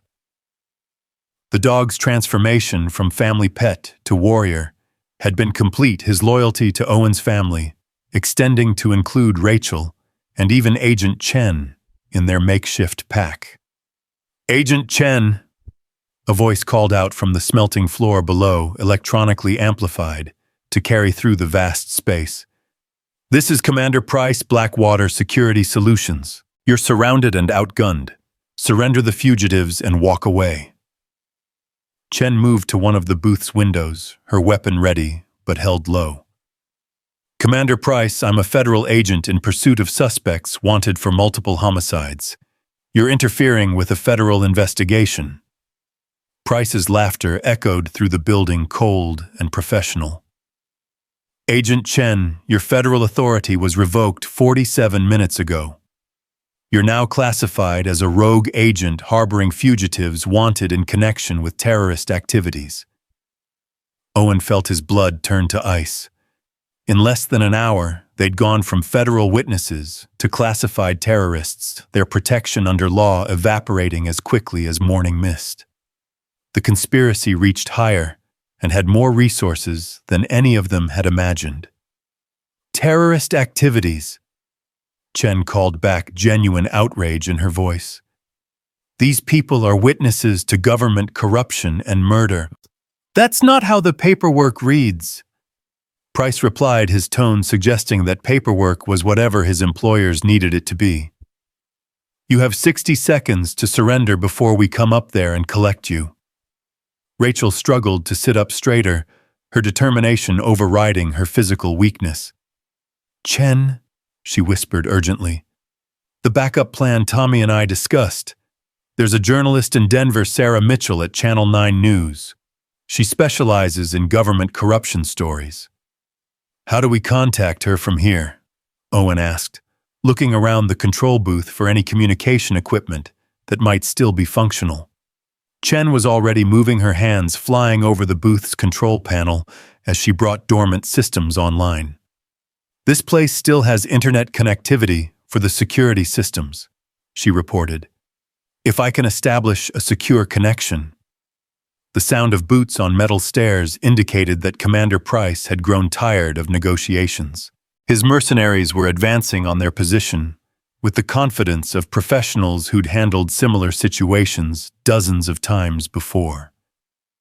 Scout's warning growl was the only alert they had before the first mercenary appeared at the top of the stairs, his automatic weapon sweeping the control booth for targets. The man's tactical gear and night vision equipment gave him significant advantages in a direct confrontation, but he hadn't counted on facing a 100-pound golden retriever with the heart of a lion.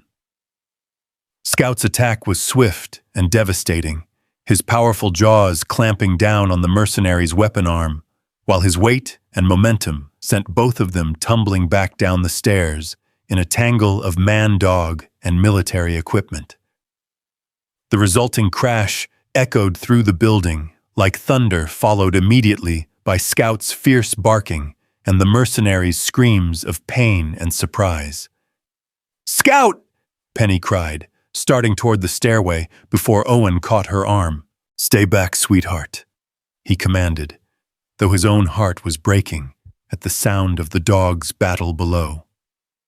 Scout had bought them precious time, but at what cost? Chen had managed to establish an internet connection and was frantically uploading files to a secure server. "I'm sending copies of everything to 3 different journalists," she reported, her fingers flying over the keyboard. "If we don't survive this, at least the evidence will reach people who can use it." More mercenaries were entering the building now, their tactical lights creating a maze of moving beams as they searched for alternate routes to the control booth.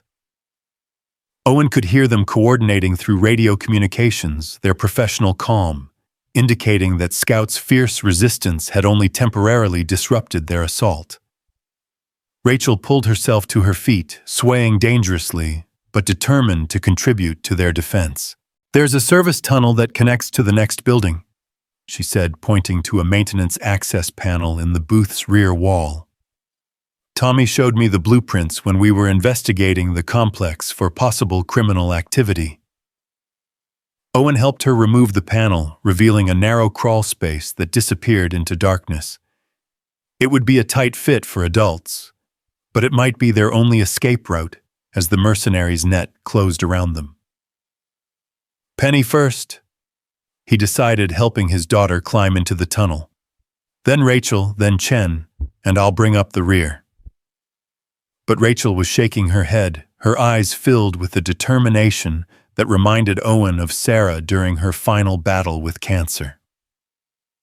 "I'm not going to make it much further, Owen. My injuries are too severe and I'll only slow you down."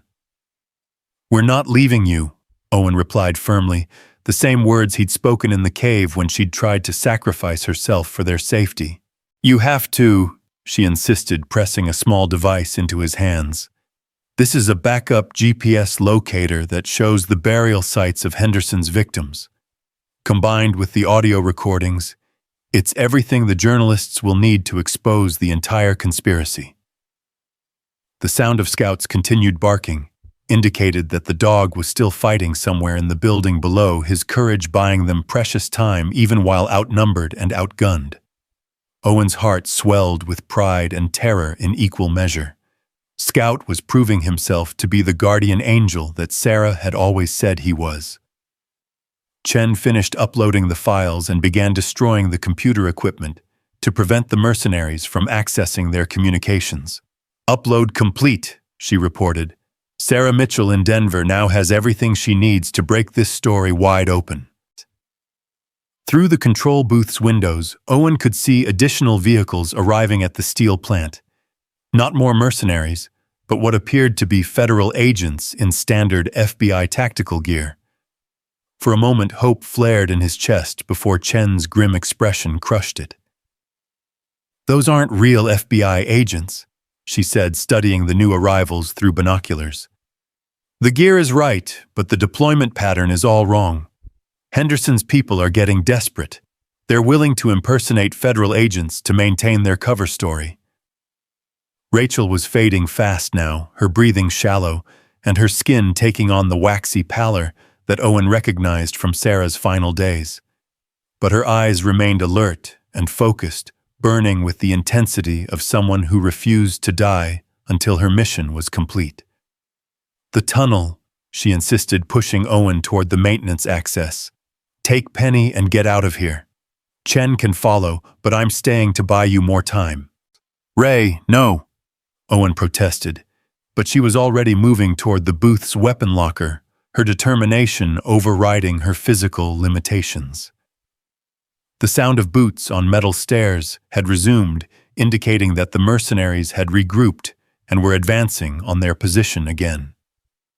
This time they would be expecting resistance and prepared for Scout's fierce protection. Scout's barking had taken on a different tone, still defiant, but tinged with exhaustion and pain that suggested the dog was fighting a losing battle against overwhelming odds.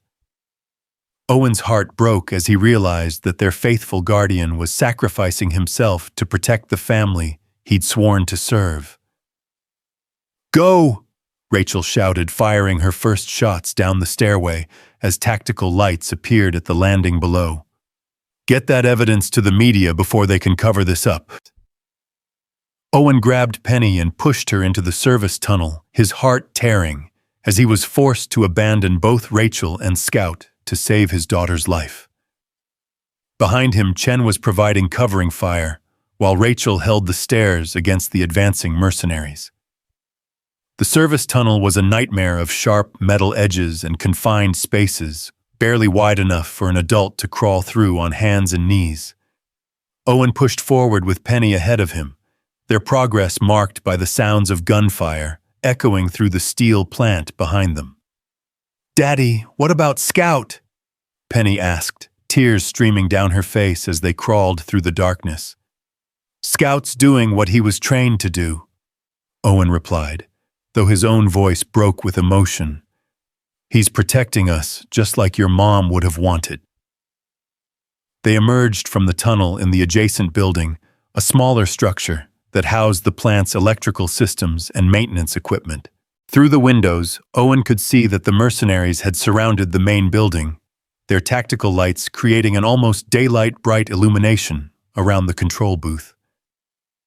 The sound of sustained gunfire indicated that Rachel and Chen were still alive and fighting, but Owen knew they were vastly outgunned and couldn't hold out much longer. Every second that passed was purchased with the blood of people who'd chosen to sacrifice themselves for justice. Agent Chen's voice came through on a radio she'd given Owen before they separated. "Owen, do you copy? We've bought you about 5 minutes, but they're bringing up heavy equipment. You need to get to a vehicle and get that evidence to Denver." "What about you and Rachel?" Owen asked, though he already knew the answer. "We'll hold them as long as we can," Chen replied, the sound of automatic weapon fire nearly drowning out her words. "Just make sure our sacrifice means something." Owen found a maintenance vehicle in the electrical building's garage, an old pickup truck with keys hanging from the ignition and enough fuel to reach Denver if they drove carefully. As he helped Penny into the passenger seat, the sound of an explosion rocked the main building, sending debris raining down across the steel plant complex. "Agent Chen," Owen called into the radio, but received only static in response. Through the pickup's rear window, he could see flames beginning to spread through the control booth area of the main building. The mercenaries had used explosives to end the standoff, eliminating the witnesses who could testify against their employers. But as Owen started the truck's engine and prepared to flee into the Montana darkness, a familiar sound reached his ears over the roar of flames and shouting voices. Scout's bark weaker now, but still defiant, still fighting to protect his family even in the face of overwhelming odds. Owen made a decision that would have made Sarah proud. Instead of fleeing immediately, he drove the maintenance truck toward the main building, following the sound of scouts barking to a loading dock, where smoke was beginning to pour through broken windows. The dog appeared through the smoke like a golden ghost. His coat singed and his left front leg obviously injured, but his eyes still bright with determination and loyalty. Behind him, moving with desperate urgency, came Rachel and Agent Chen, both wounded but alive. "I thought you were dead!" Owen shouted, jumping from the truck to help them climb into the cargo bed. "Takes more than a few mercenaries to kill a federal agent." Chen gasped, blood streaming from a head wound, but her service weapons still ready for action. Rachel was barely conscious, supported entirely by Chen's strength, but she managed to press another item into Owen's hands. "Insurance policy," she whispered. "Hidden camera, everything recorded, including Price's confession about the conspiracy." Scout leaped into the truck bed despite his injuries, immediately positioning himself to guard Rachel and Chen, while Owen drove them away from the burning steel plant. Behind them, explosions continued to rock the complex as the mercenaries destroyed evidence of their presence. "Where now?" Owen asked, as they reached the complex's main gate, noting that additional vehicles were converging on their location from multiple directions. "Airport," Chen replied weakly. "I have contacts in the Denver field office, people who aren't part of this conspiracy. If we can get on a plane..." But their escape route was already compromised. Black SUVs were moving to block the highway exits, their occupants coordinating through radio communications to create an inescapable net around the fleeing witnesses. Owen made another split-second decision, turning the truck toward a service road that led into the Yellowstone River Valley. The road was barely more than two parallel ruts, used primarily by ranchers and hunters who needed access to the remote areas along the river. "This isn't the way to the airport," Chen observed, though her tone suggested she trusted Owen's judgment, despite not understanding his plan. "We're not going to the airport," Owen replied, his eyes scanning the darkness ahead for the landmark he remembered from childhood camping trips with his father. "We're going somewhere Henderson's people will never think to look." The service road wound through increasingly rough terrain, forcing Owen to drive slowly to avoid damaging the truck's suspension on the rocky surface. Behind them, the lights of their pursuers had fallen back, suggesting that the mercenaries were reluctant to follow them into the wilderness, where their technological advantages would be neutralized. Scout's injuries were more serious than Owen had initially realized. The dog was breathing heavily and favoring his left side, suggesting possible internal damage from his battle with the mercenaries. But his eyes remained alert and focused, constantly scanning their surroundings for new threats. "There," Owen pointed ahead to where a cluster of lights marked a small ranch nestled in the valley. "The Morrison place. Jack Morrison was my father's best friend. If anyone can help us, it's him." But as they approached the ranch, Owen's heart sank. The lights were too bright and too organized, suggesting that this wasn't the peaceful family ranch he remembered from his youth. Henderson's people had anticipated his move, using their knowledge of local connections to set another trap. "It's an ambush," Chen confirmed her training, allowing her to recognize the tactical deployment of vehicles and personnel around the ranch buildings. "They know you better than we thought." Rachel stirred in the truck bed, her consciousness flickering as her body fought to stay alive long enough to see justice done. "The old ranger station," she whispered, her voice barely audible over the truck's engine. 15 miles northwest. Tommy and I used it as a safe house during the investigation." Owen knew the place she meant. An abandoned fire lookout tower that had been built during the 1950s and forgotten when modern satellite monitoring made such structures obsolete.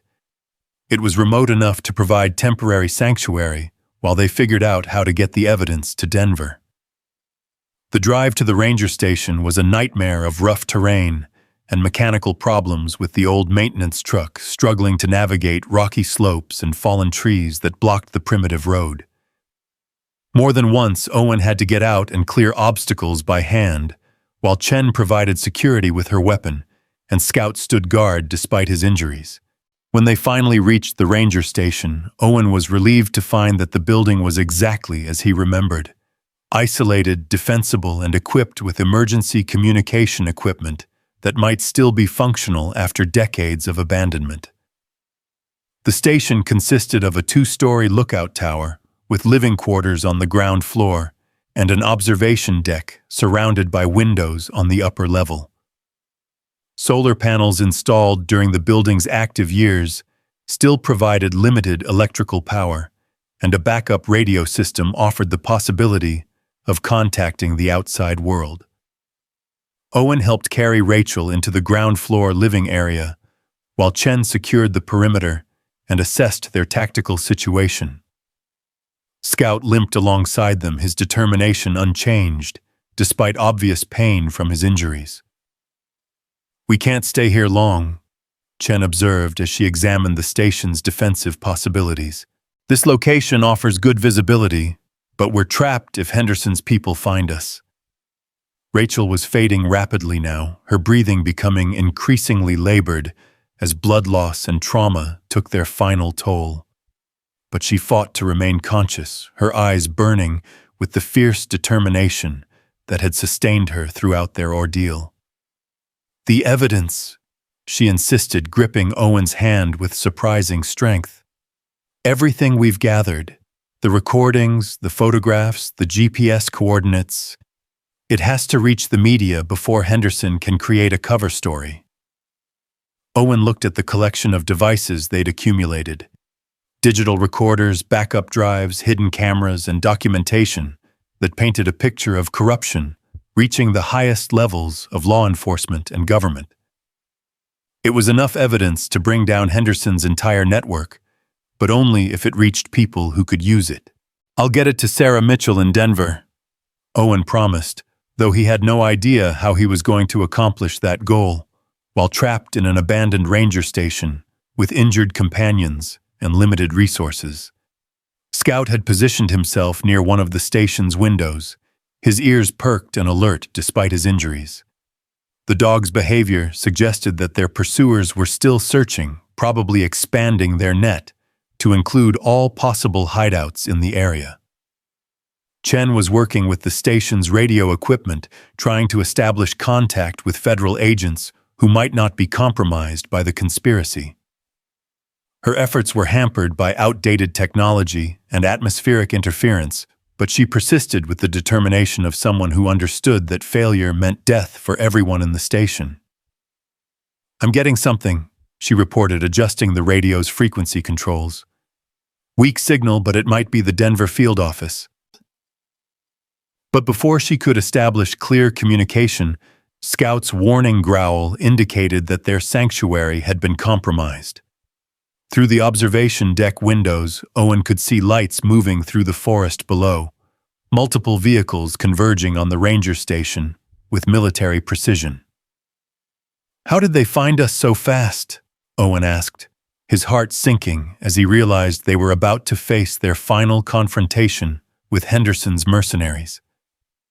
Rachel struggled to sit up, her face pale, but her eyes filled with grim understanding. "The GPS tracker in the evidence devices," she whispered. "Henderson's people must have remote access to the tracking systems. They've been following the evidence all along." The realization hit Owen like a physical blow. Every piece of electronic evidence they'd gathered was broadcasting their location to the very people they were trying to expose. Their proof of the conspiracy had become the instrument of their destruction. "Turn them off," Chen commanded, but Rachel was already shaking her head weakly. "Too late," she replied. "And even if we could disable them, we'd lose the evidence that cost Tommy his life. Those recordings are the only thing standing between Henderson and complete victory." Through the ranger station's windows, Owen could see that they were completely surrounded by armed mercenaries who had learned from their earlier encounters. This time, there would be no dramatic escapes or last-second rescues, just a final accounting between justice and corruption in the Montana wilderness. Scout moved to stand beside Owen, the injured dog's loyalty unshaken, despite everything they'd endured together. Penny pressed close to her father's side, her small hand gripping his jacket as she tried to be brave in the face of overwhelming danger. Agent Chen checked her weapon one final time, her expression grim but determined. "At least we got copies of the evidence uploaded to the media," she said. "Even if we don't make it out of here, the truth will eventually come to light." But Owen wasn't ready to give up. Looking at his daughter's frightened face, Rachel's fading determination, and Scout's unwavering loyalty, he realized that sometimes the most important battles weren't won through superior firepower or tactical advantage. Sometimes they were won through the simple refusal to surrender in the face of impossible odds. As Commander Price's voice echoed through the forest, demanding their immediate surrender, Owen Carter prepared to make his final stand in defense of his family and the truth that had cost so many lives to uncover. The ranger station's lights flickered once in the Montana darkness, a beacon of defiance against the corruption that had infected every level of law enforcement. Outside, armed mercenaries prepared for their final assault, confident that overwhelming force would silence the witnesses who threatened to expose decades of criminal conspiracy. But inside the station, surrounded by the people and dog who had become his family through shared danger and sacrifice, Owen Carter wasn't thinking about defeat. He was thinking about Sarah's words echoing across the years with perfect clarity. "You can't walk past someone who needs help, Owen. That's not who we are." The truth needed help. Justice needed help. And Owen Carter had never walked away from someone in need. The standoff began at precisely 3:47 a.m. with Commander Price's mercenaries forming a perfect tactical circle around the ranger station, while Owen Carter stood at the observation deck windows, watching death approach with military precision. The floodlights they'd positioned transformed the forest clearing into a harsh theatrical stage where the final act of their desperate flight would play out under the Montana stars. "Owen Carter!" Price's voice boomed through electronic amplification, professional and cold as winter steel. "You have 60 seconds to surrender the evidence and walk out with your hands visible. This is your final opportunity to end this peacefully." Owen looked down at his daughter Penny, who sat beside Rachel's makeshift bed, where the dying detective fought to maintain consciousness through sheer force of will. Scout lay protectively between them, his golden coat matted with blood from his injuries, but his intelligent eyes still alert and watchful. "What do we do, Daddy?" Penny asked, her voice small but steady. Throughout their ordeal, she'd shown remarkable courage for an 8-year-old, never complaining, despite the terror and exhaustion that must have been overwhelming her young mind. Agent Chen was positioned near the radio equipment, still trying to establish contact with federal agents who might not be compromised by the conspiracy. Static filled the air as she worked desperately to reach someone, anyone, who could provide backup or at least document what was about to happen in this forgotten corner of the Montana wilderness. 45 seconds, Carter." Price continued his patience, clearly wearing thin. "My employers want this situation resolved quickly and quietly. Don't make this harder than it needs to be." Rachel stirred on her improvised bed, her eyes opening with obvious effort. "Owen," she whispered, her voice barely audible but filled with urgent intensity. "The backup transmitter. In my jacket pocket. Tommy installed it in case we ever got separated." Owen found the device she mentioned, a small emergency beacon that could broadcast on multiple frequencies simultaneously. It was designed for search and rescue operations, capable of transmitting location data and basic messages to any receiving station within a 100-mile radius. "What good will that do us?" Owen asked, though he was already examining the device's controls. Channel 7. Rachel breathed, her strength fading rapidly. Sarah Mitchell, monitoring emergency frequencies for breaking news stories. If we can get a message through. Chen looked up from the main radio with sudden understanding. She's right. Investigative journalists often monitor emergency bands for developing stories. If we broadcast on multiple channels simultaneously. 20 seconds, Carter. Price's voice cut through their planning. Final warning. Owen made a decision that would have made Sarah proud. Instead of surrendering the evidence that had cost so many lives to gather, he activated Rachel's emergency transmitter and began broadcasting on every frequency the device could reach. This is Owen Carter broadcasting from the abandoned Yellowstone River Ranger Station. He spoke into the transmitter's microphone, his voice carrying across the Montana wilderness to anyone who might be listening. We are federal witnesses in possession of evidence proving that Sheriff Jim Henderson of Glacier County, Montana, is involved in the murders of at least 3 women and the cover-up of government corruption reaching federal levels. Through the station windows, Owen could see Price's mercenaries reacting to his broadcast, their tactical lights suddenly focusing on the observation deck as they prepared to storm the building. The evidence includes audio recordings, photographs of burial sites, and documentation of payments to law enforcement officials from sources connected to federal land deals and environmental activist murders. Owen continued speaking rapidly as he heard boots pounding up the station's exterior stairs. Scout struggled to his feet despite his injuries, positioning himself between the family and the stairway that led to their sanctuary. The dog's courage had never wavered throughout their ordeal, and even now, facing overwhelming odds, he prepared to make his final stand in defense of the pack he'd sworn to protect. Agent Sarah Chen of the FBI is with us, along with Detective Rachel Brooks, who originally uncovered this conspiracy while investigating the disappearances of Jessica Winters, Maria Santos, and Carla Thompson.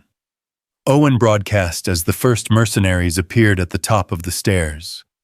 The observation deck erupted in chaos as automatic weapon fire shattered the windows, sending glass cascading across the floor, where Penny lay protected beneath an overturned desk. Chen returned fire with her service weapon, her federal training evident in the precision of her shots that forced the mercenaries to take cover on the stairway. But Rachel was no longer able to contribute to their defense. The injured detective had lapsed into unconsciousness, her breathing shallow and irregular, as her body finally succumbed to the trauma she'd endured. Owen felt his heart break as he realized that the woman who'd sacrificed everything for justice might not live to see that justice served. The evidence has been uploaded to multiple media outlets. Owen continued broadcasting, even as bullets flew around him. Sarah Mitchell at Channel 9 News in Denver has copies of everything, including GPS coordinates of burial sites and audio recordings of Sheriff Henderson planning to eliminate witnesses. Price's voice came through a bullhorn from the forest clearing below, filled with frustrated rage. "Cut the transmission lines. I want all communication from that station terminated immediately." But Owen's broadcast was already reaching its intended audience. Through the static and chaos, Agent Chen's radio crackled to life with an incoming transmission from the Denver FBI field office. "This is Assistant Director Williams' Denver field office," a clear, authoritative voice announced. "We have multiple units en route to your location. Hold your position and continue transmitting evidence details for the record." The tide of battle began to shift as the sound of helicopter rotors echoed across the valley, growing louder with each passing second. Through the smoke and confusion, Owen could see Price's mercenaries looking uncertainly at each other, their professional confidence shaken by the arrival of legitimate federal backup.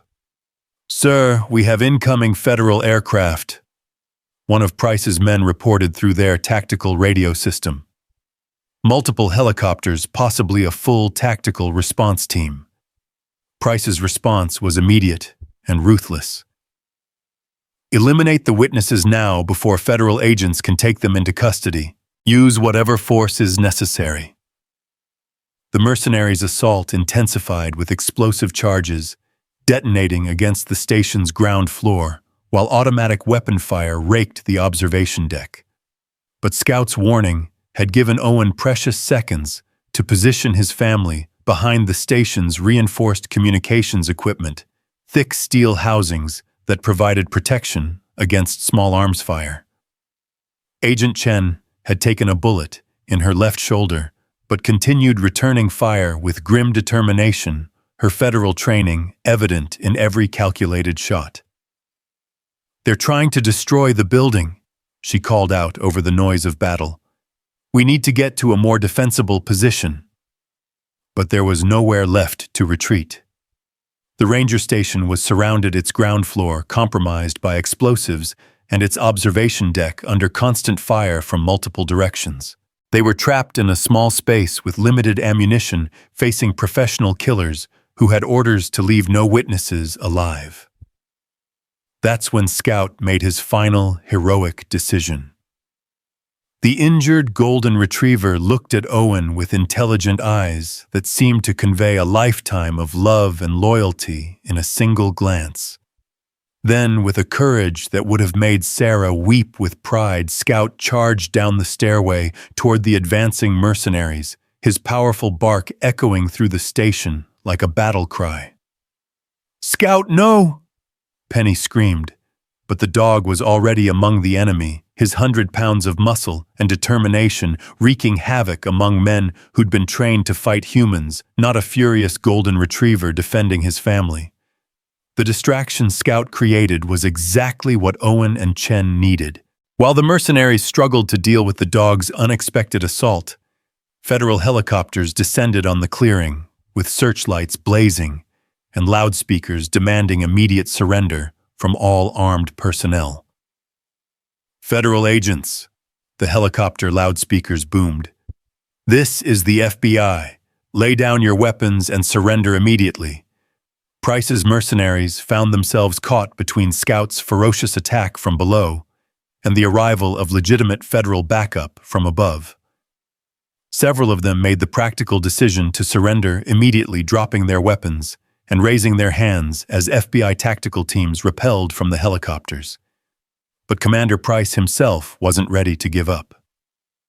Drawing his sidearm, he advanced toward the ranger station with the desperate determination of a man who knew that capture meant life in federal prison. His target was clear: eliminate Owen Carter and the evidence that could destroy his employer's carefully constructed conspiracy. Scout intercepted Price at the base of the station stairs, the injured dog summoning reserves of strength and courage that seemed impossible given his condition. The confrontation between man and dog was brief but decisive ending, with Price's weapons skittering across the floor as Scout's powerful jaws clamped down on his gun arm. FBI agents stormed the station moments later, securing the scene and providing immediate medical attention to Rachel Chen and Scout. Owen held Penny close as federal medics worked to stabilize their injured companions, his heart breaking as he watched Scout receive emergency treatment for wounds that might prove fatal. "Is he going to be okay?" Penny asked through her tears, her small hand reaching toward the dog, who'd become the hero of their impossible journey. "Scout's tough," Owen replied, though his own voice was thick with emotion. "He's fought this hard to protect us. He's not giving up now." Assistant Director Williams arrived on the scene within the hour, his authoritative presence immediately taking control of what had become a complex federal investigation involving multiple agencies and jurisdictions. He was exactly what Owen had hoped for: a career professional whose reputation for integrity was matched only by his dedication to seeing justice served. "Mr. Carter," Williams said, approaching Owen and Penny near the medical triage area where Rachel was receiving emergency treatment. I want to personally thank you for the courage you've shown in bringing this evidence to light. Detective Brooks's investigation has exposed corruption that goes deeper than we initially imagined.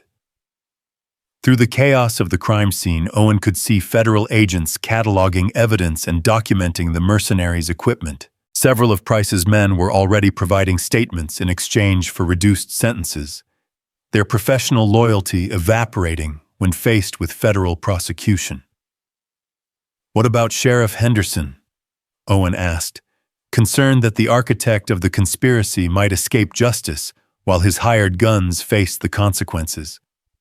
Williams smiled grimly. "Henderson was arrested 3 hours ago at a private airfield outside Kalispell, attempting to flee the country with several $1 million in cash and false identification documents. The evidence you provided gave us everything we needed for a federal warrant." Rachel stirred on her medical stretcher consciousness, returning as IV fluids and pain medication stabilized her condition. "Tommy," she whispered, her eyes searching for her murdered partner. "Did we get them? Did we get justice for Tommy?" "You got them all," Owen assured her, gripping her hand gently. "Henderson, his corrupt deputies, the federal officials who were covering for them. Your investigation exposed everything." Agent Chen, despite her shoulder wound, was already coordinating with federal prosecutors to ensure that all evidence was properly documented and preserved. Her dedication to seeing the case through to completion was absolute, even as medics insisted she needed immediate surgery to repair bullet damage. "The journalist in Denver, Sarah Mitchell," Chen reported to Williams. "She's already preparing a comprehensive exposé based on the evidence we transmitted. This story is going to make national headlines within hours." But Owen's primary concern wasn't media coverage or federal prosecutions. It was the injured golden retriever who'd saved their lives repeatedly throughout their harrowing ordeal. Scout was receiving treatment from a veterinary specialist who'd been flown in specifically for the dog's care, but his injuries were severe. "The internal damage is significant," the veterinarian explained to Owen and Penny. "He has broken ribs, internal bleeding, and extensive soft tissue damage. But he's fighting hard, and golden retrievers are remarkably resilient dogs." Penny knelt beside Scout's treatment area, her small hand gently stroking the dog's head as he fought for his life. "You have to get better," she whispered to him. "Mommy would be so proud of how you protected us." Scout's tail managed a weak wag at the sound of Penny's voice, his intelligent eyes focusing on her face with the same devotion he'd shown throughout their journey. Even critically injured, the dog's primary concern was for the family he'd sworn to protect. Over the following hours, the full scope of Henderson's conspiracy became clear through federal investigation and media reporting. The corrupt sheriff had been running a criminal enterprise that included not only the murder of young women, but also illegal land deals, environmental cover-ups, and the elimination of activists who threatened powerful interests. 17 victims over the past 5 years, Williams reported as dawn broke over the ranger station crime scene.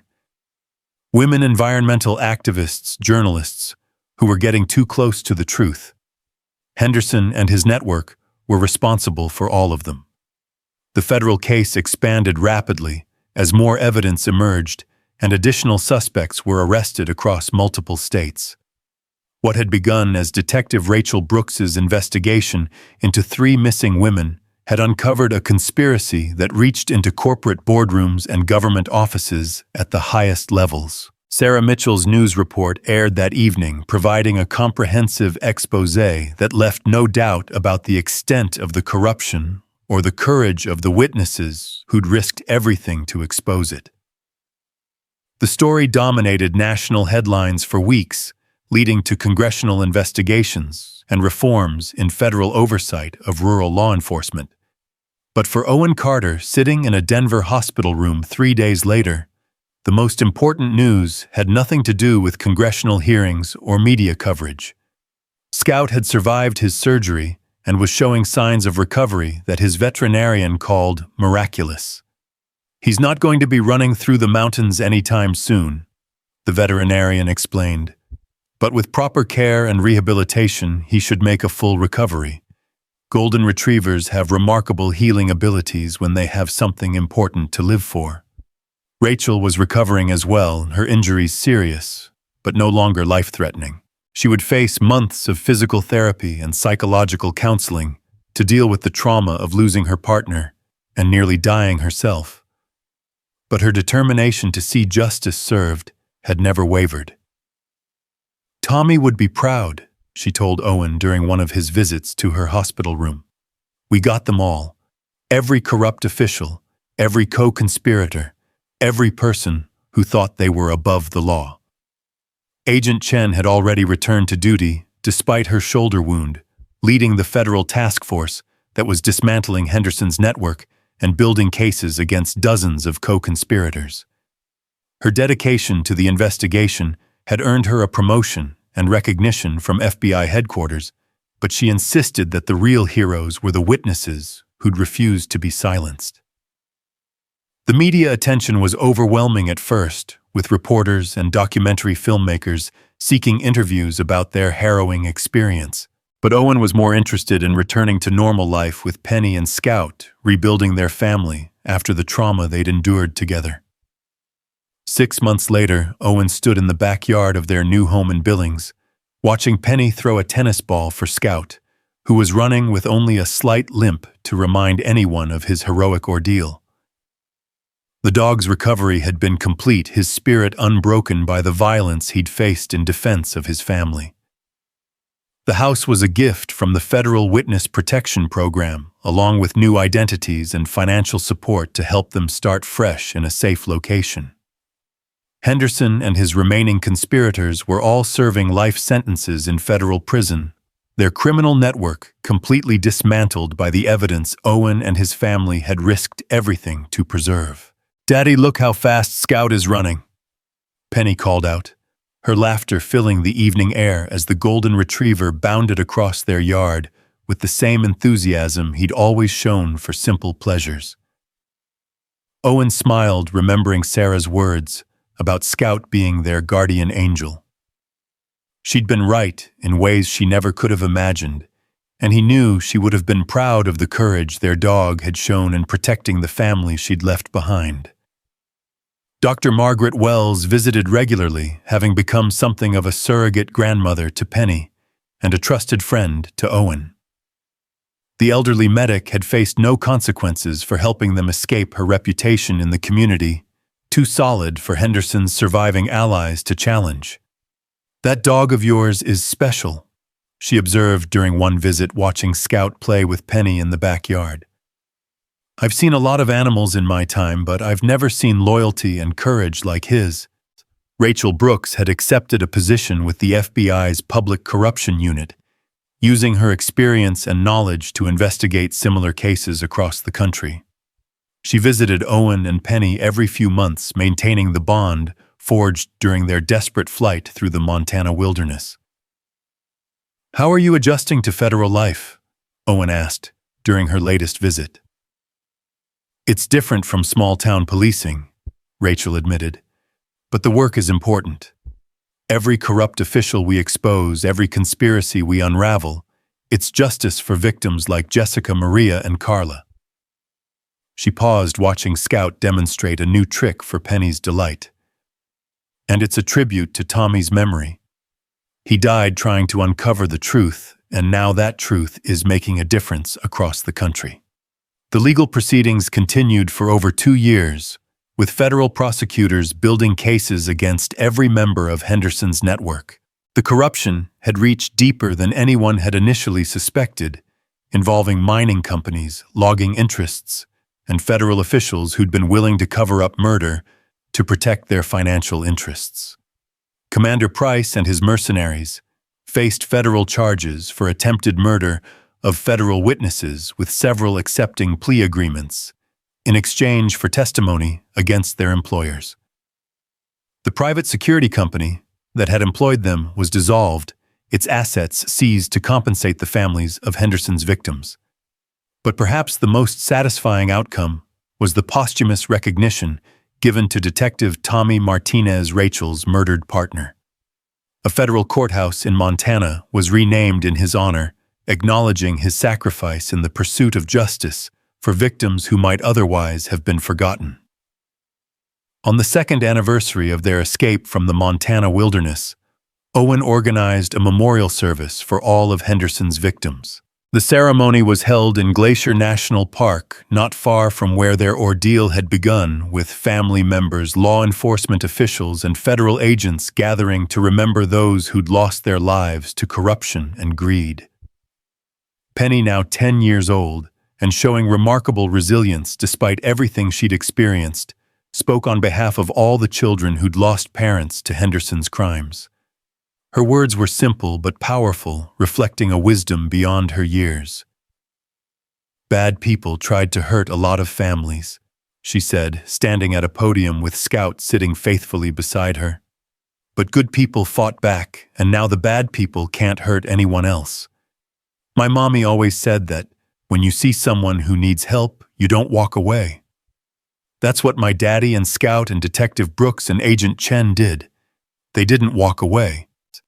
The memorial service concluded with the unveiling of a monument honoring Henderson's victims, their names carved in granite, alongside a bronze sculpture of a golden retriever that bore a remarkable resemblance to Scout.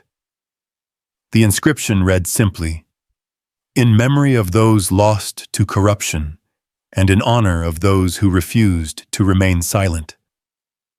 Owen knelt beside the monument after the ceremony, concluded, his hand resting on Scout's head as they paid their respects to the victims whose deaths had started the chain of events that changed their lives forever. The dog seemed to understand the solemnity of the moment, sitting quietly as Owen spoke softly about justice and sacrifice and the courage to do what's right even when it's dangerous. "We did it, boy," Owen whispered, his voice thick with emotion. "We got justice for all of them." Scout's tail wagged once, a gentle acknowledgement that seemed to say he understood not just Owen's words, but their deeper meaning. The dog had been transformed by their experience just as much as the humans he'd protected, evolving from a beloved family pet into something greater. A symbol of loyalty and courage that inspired everyone who heard their story. As they walked home through the Billings evening, Owen reflected on how much their lives had changed since that stormy night when Scout had first alerted to Rachel's presence in the snow. They'd lost their anonymity and gained a profound understanding of how corruption could poison even the most trusted institutions, but they'd also discovered reserves of courage and determination they never knew they possessed. The book deals and movie offers continued to arrive regularly, but Owen had turned them all down. Their story wasn't entertainment. It was a testament to the courage of ordinary people who'd refused to let evil triumph, and he wasn't interested in profiting from the suffering of Henderson's victims. Instead, he'd established a foundation in Sarah's memory that provided support to families of law enforcement officers who'd been killed or injured while investigating corruption. Rachel served on the foundation's board, along with Agent Chen and several other federal officials who'd been inspired by their story. Dr. Margaret Wells had become the foundation's primary medical consultant, using her military experience to help families cope with trauma and loss. Her dedication to helping others heal reflected the same compassion she'd shown on that desperate night when Owen had appeared at her door, seeking help for an injured stranger.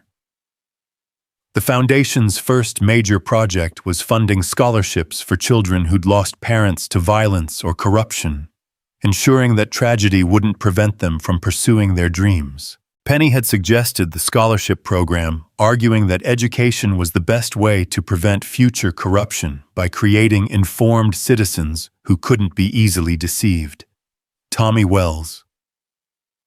Dr. Wells's nephew, who'd helped them escape in his lumber truck, had become a regular volunteer with the Foundation's transportation services, helping families travel to court proceedings or medical appointments. His contribution to their survival had been crucial, and he remained committed to supporting other families facing similar crises. Agent Sarah Chen had been promoted to lead the FBI's expanded Rural Corruption Task Force, a federal program created in direct response to the Henderson case. Her work had led to the investigation and prosecution of corrupt officials in dozens of counties across multiple states, breaking up criminal networks that had operated with impunity for decades. The Henderson case changed everything, Chen explained during a foundation fundraising event. It showed us that corruption in rural areas wasn't just a local problem. It was connected to national networks that required federal resources to combat effectively. She paused to watch Scout demonstrate his therapy dog skills with children whose parents were serving overseas. The Golden Retriever, having been certified to provide emotional support to families dealing with trauma and separation.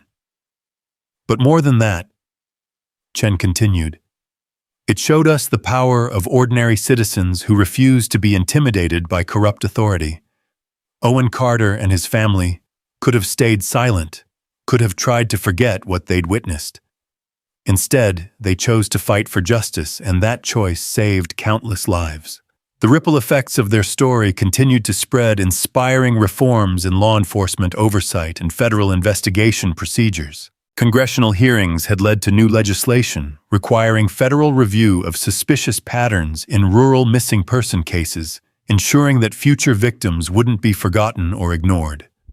International law enforcement agencies had also taken notice, using the Henderson case as a model for investigating similar corruption in their own countries. The story of a single father, his daughter, and their loyal dog standing up to government corruption had resonated far beyond American borders, becoming a symbol of resistance to tyranny and injustice worldwide. But perhaps the most meaningful recognition came from an unexpected source.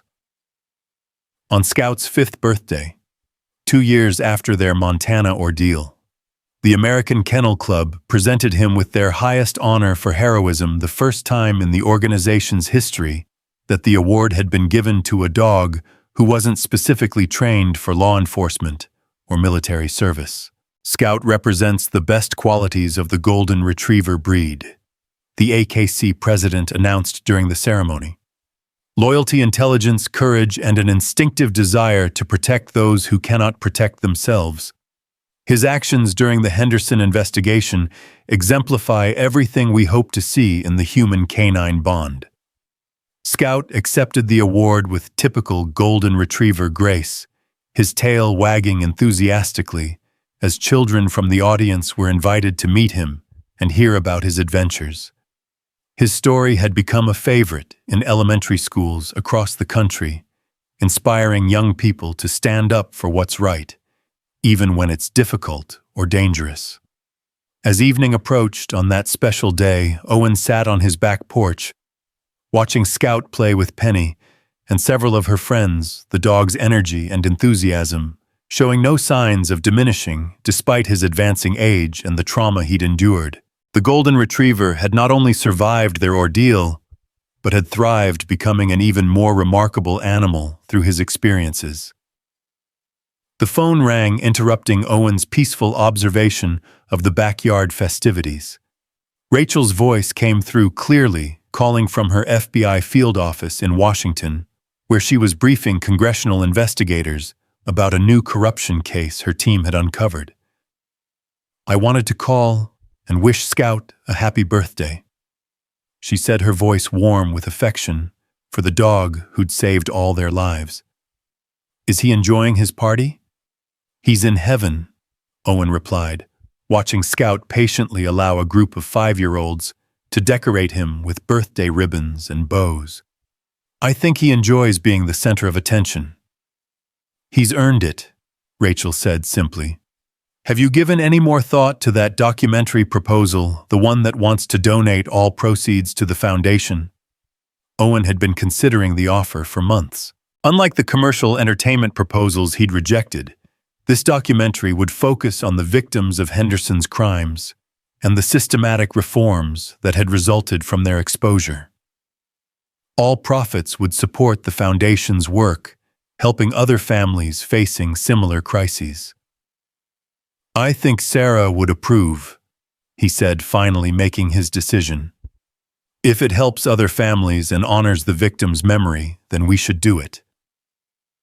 The documentary, when it was finally completed 2 years later, won several awards for investigative journalism and social impact. But more importantly, it led to additional legislation strengthening federal oversight of local law enforcement and providing better protection for witnesses who reported corruption.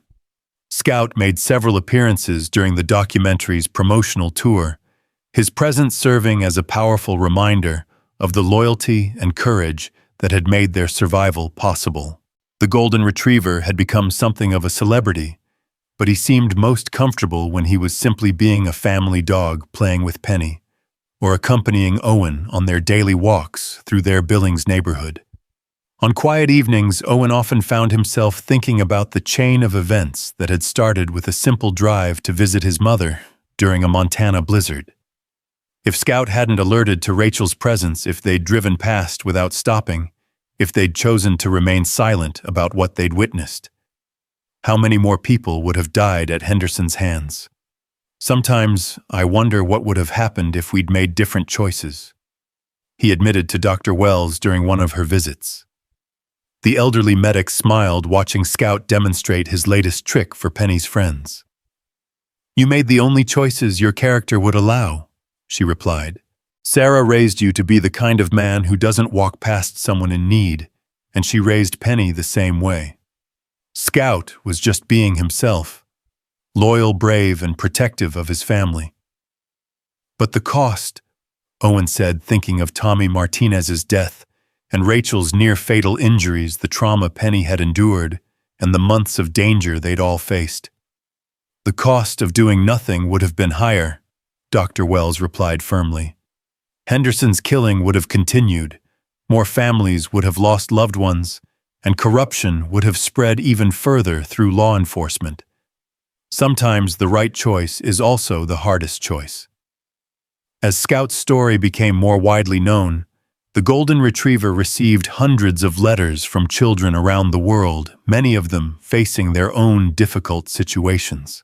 Owen and Penny made it a weekly tradition to read some of the letters together, with Scout sitting between them, as if he understood the importance of his correspondence. One letter from a young girl in rural Kentucky, whose father had been threatened for reporting local corruption, particularly moved them all.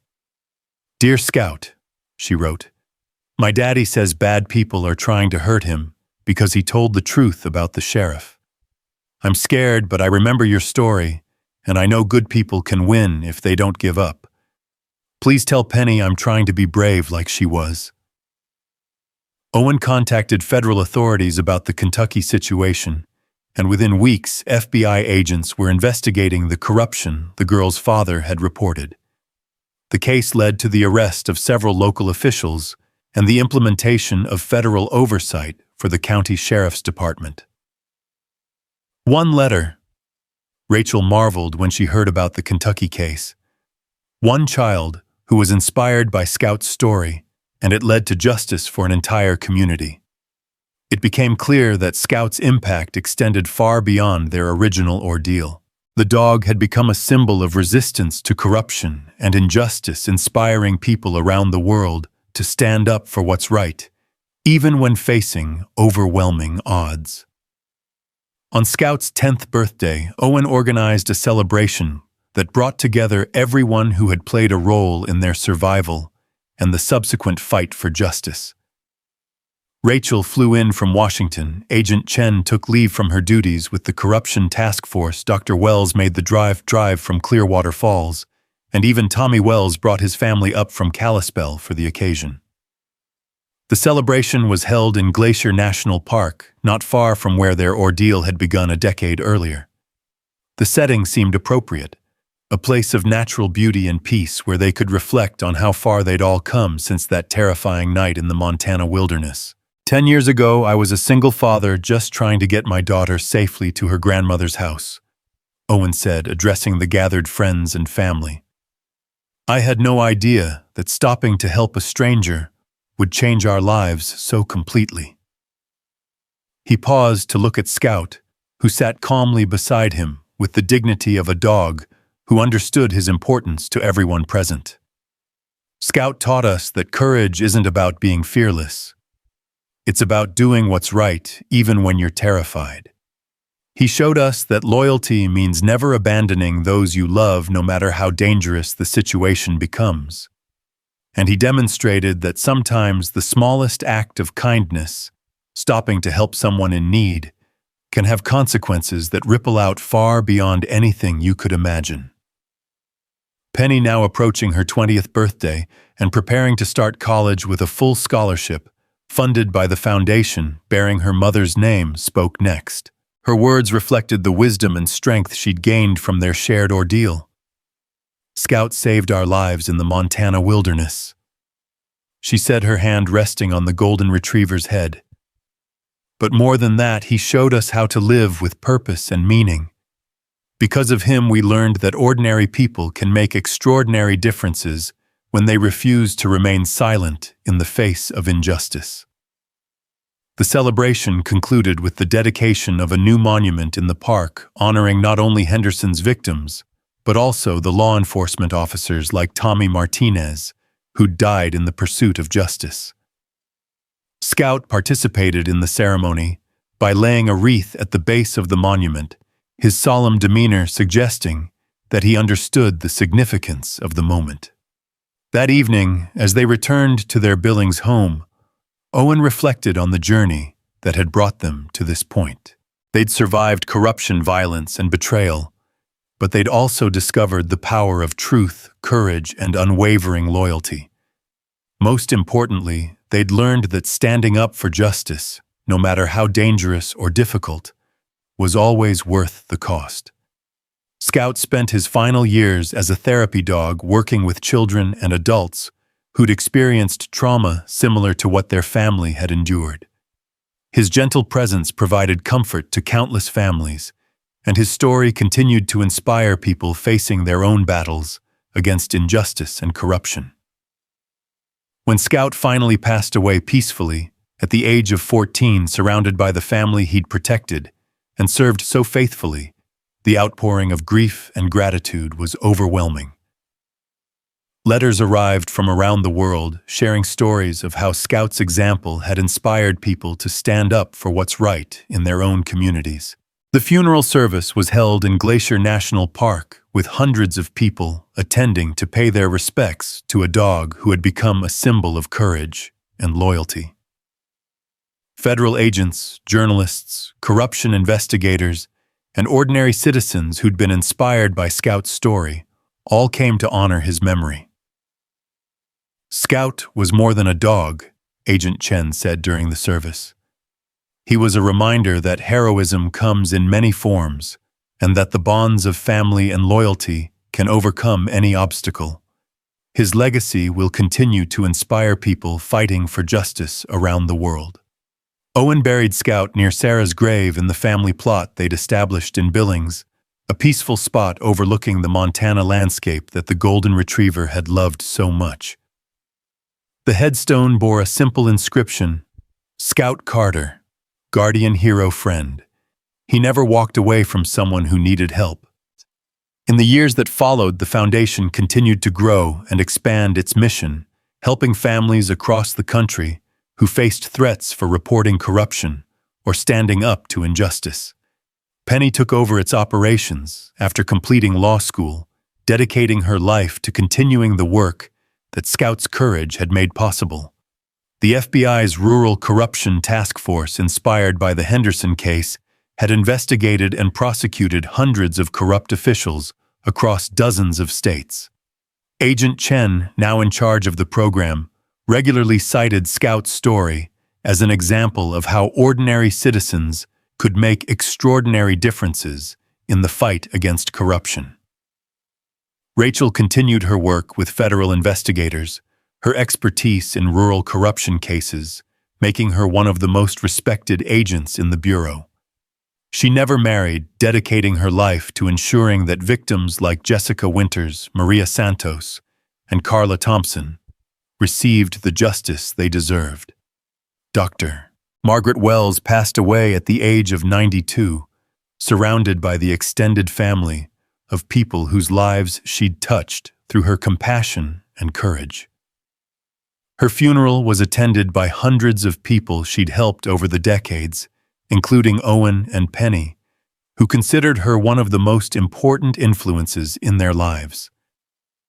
On the 20th anniversary of their escape from the Montana wilderness, Owen returned to the ranger station where they'd made their final stand against Henderson's mercenaries. The building had been converted into a museum dedicated to the fight against government corruption, with exhibits detailing their story and the reforms it had inspired. Standing in the observation deck where Scout had made his heroic charge against overwhelming odds, Owen could almost hear the golden retriever's bark echoing through the years, a sound of defiance and courage that would never be forgotten. The museum's guest book contained entries from visitors around the world, many of them sharing their own stories of standing up to corruption and injustice. One entry from a young police officer in rural Montana particularly moved Owen. Scout's story taught me that being a good cop means more than following orders. It means having the courage to do what's right, even when your supervisors want you to stay silent. I will never forget his example.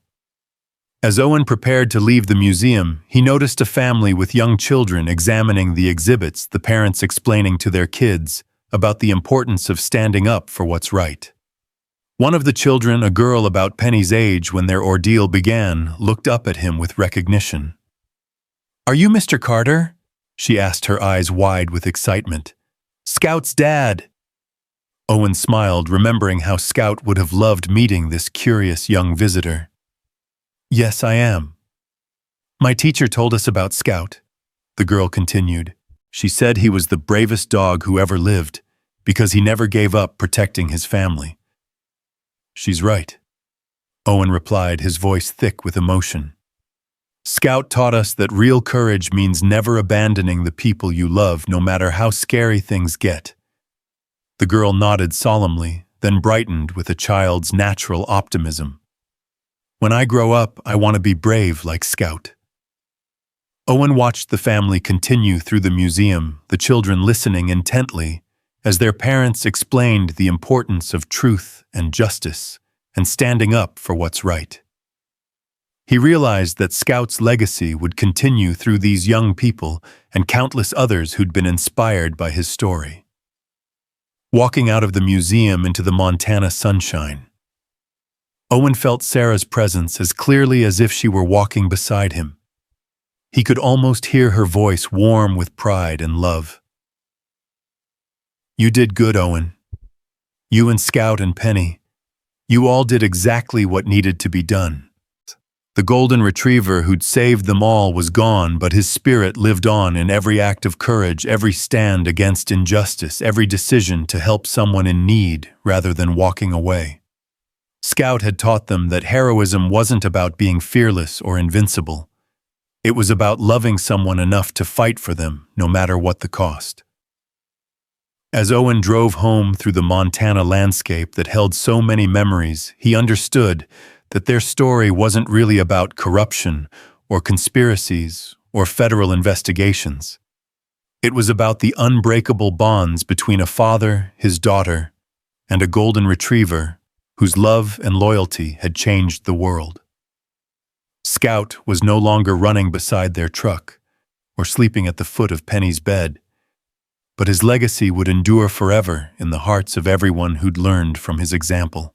He had been exactly what Sarah always said he was, their guardian angel watching over them with 4 legs and an unlimited capacity for love. And somewhere in the Montana wilderness, where the wind whispers through the pines and the streams run clear and cold, Owen Carter could swear he sometimes heard the sound of Scout's joyful bark, calling them home to a place where courage and loyalty and love triumph over all the darkness in the world.